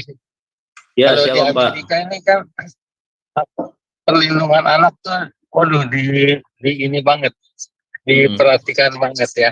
Ya. Cuman sering jadi malah ini jadi senjata buat anak-anak. Ada kasus ya. Saya sih cuma dengar aja ceritanya karena waktu itu saya belum ada di Amerika. Mungkin Kartika lebih tahu jelas di Jersey kejadiannya ya. Ini ada anak udah remaja perempuan, dia nih nggak disetujui pacaran sama itunya, boyfriendnya. Nah, terus anak lama-lama kan benci, selalu dilarang. Akhirnya dia laporin ke polisi kalau dia tuh waktu berapa tahun yang lalu gitu pernah ayahnya pelecehan. Waduh, di itu sampai divonis 20 tahun penjara loh. Pelecehannya saya nggak tahu pelecehan gimana. Itu dia repotnya kadang-kadang hak perlindungan anak ini, kalau anak di sini kan tahu gitu ya, dimanfaatkan. Sampai dia tega penjarain ayahnya. Iya. Itu ada juga satu ya, di gereja ini ada gereja Indonesia yang itu bule juga ya, dikaitkan sama gereja bule, gereja putih. Ini anak perempuan dan remaja juga, dia ngelaporin ke pendeta orang putihnya kalau salah satu jemaatnya ini orang putih itu suka meluk-meluk dia gitu. Waduh, pastornya malah diusir loh, nggak boleh berjemaat di situ. Padahal kan kadang-kadang tuh orang bule itu suka hai gitu, kalau sama orang kan suka main enak aja gitu kan. Di sini kan biasa. Nah, mereka tuh mungkin tuh perempuan suka nggak seneng gitu, dilaporin. Akhirnya diusir, jemaatnya nggak boleh bergereja di situ. Itu dia kadang-kadang pemanfaatan yang hak perlindungan anak itu tuh suka dimanfaatin sama anak-anak. Itu efek negatifnya ya.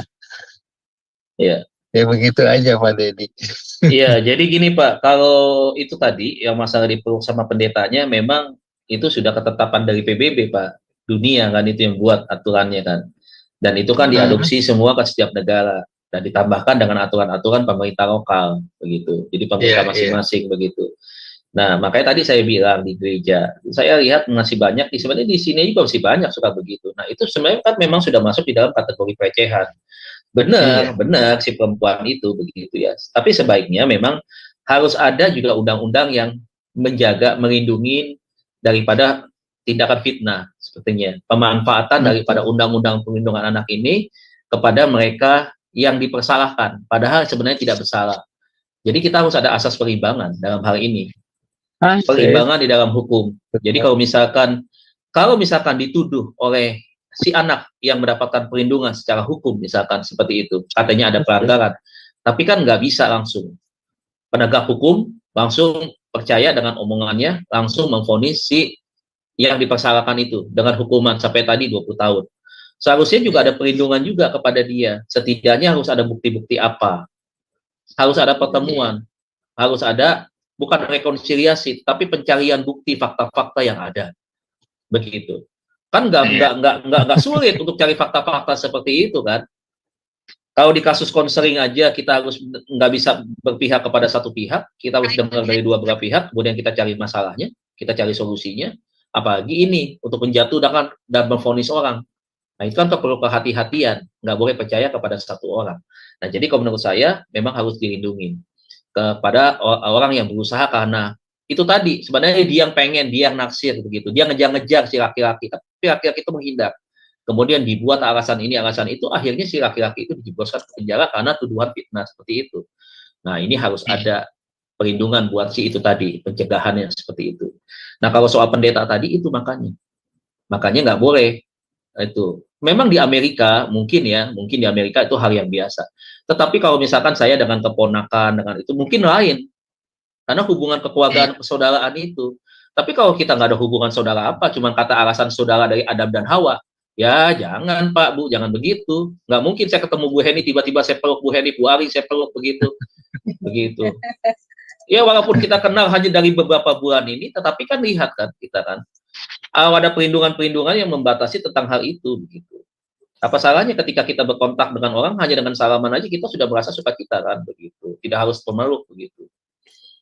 Kecuali kalau yang dipeluk senang begitu, lain lagi suka sama suka itu namanya. Iya. Kecuali dengan anak ya Pak ya, dengan anak ya Pak, dengan anak tuh anak perempuan misalkan ya, kita peluk beda kan, memang kita papahnya, ungkapan kasih sayang begitu. Jadi kalau ada anak yang nggak mau dipeluk papanya, ya berarti papanya nih nggak beres nih, mungkin pernah luka, papanya pernah pukulin dia, seperti mukulin penjahat kali gitu.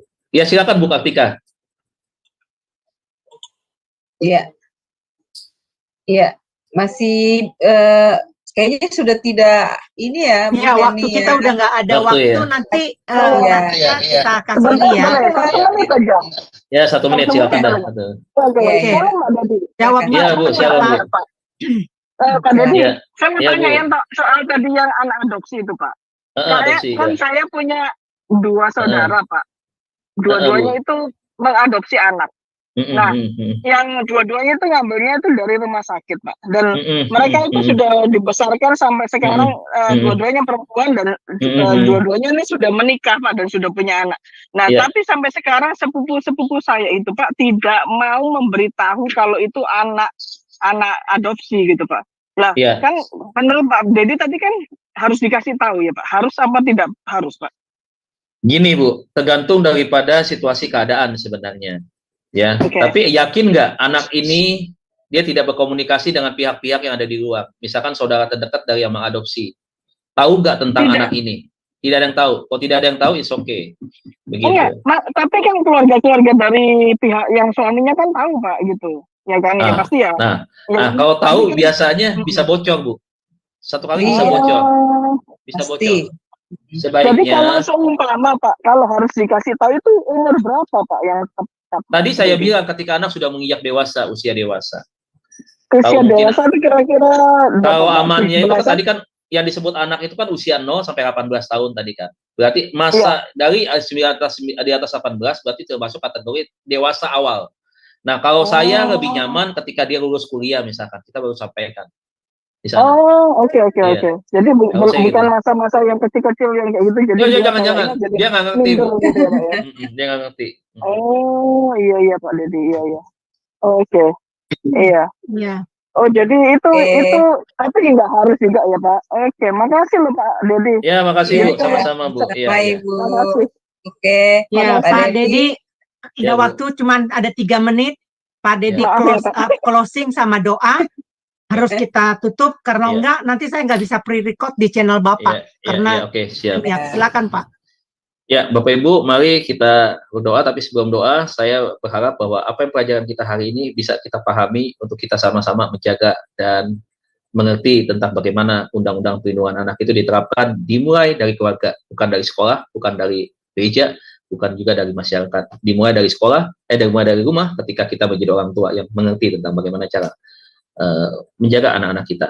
Kita berdoa. Bapak, terima kasih kesempatan malam hari ini itu kami belajar. Tuhan sudah izinkan dan kami akan akhiri pengajaran kami pada malam hari ini, dan boleh kami bersama-sama Tuhan menerima dengan baik, dan biarlah Tuhan pertemukan kami di waktu yang akan datang. Terima kasih Tuhan, biarlah berkat anugerah Tuhan menyertai setiap kami, dan kami siap untuk melanjutkan pelajaran berikutnya, dan Tuhan akan menyertai dan memberikan kami hikmat. Di dalam nama Tuhan Yesus kami berdoa dan mengucap syukur. Haleluya. Amin. Amin. Ya. Baik, Amin. Terima kasih Bapak Ibu. Terima kasih untuk pelayanannya yang luar biasa. Terima kasih Pak Dedi. Tuhan terima kasih Pak Bapak Dedi. Ibu semua sama-sama. Terima kasih. Terima kasih. Ya, Sampai baik, ketemu Bapak lagi. Ibu, setelah kelas lanjutan ini masih ada kelas lanjutan. Setelah kelas ini masih ada kelas lanjutan. Jadi Bapak Ibu tetap stay ya.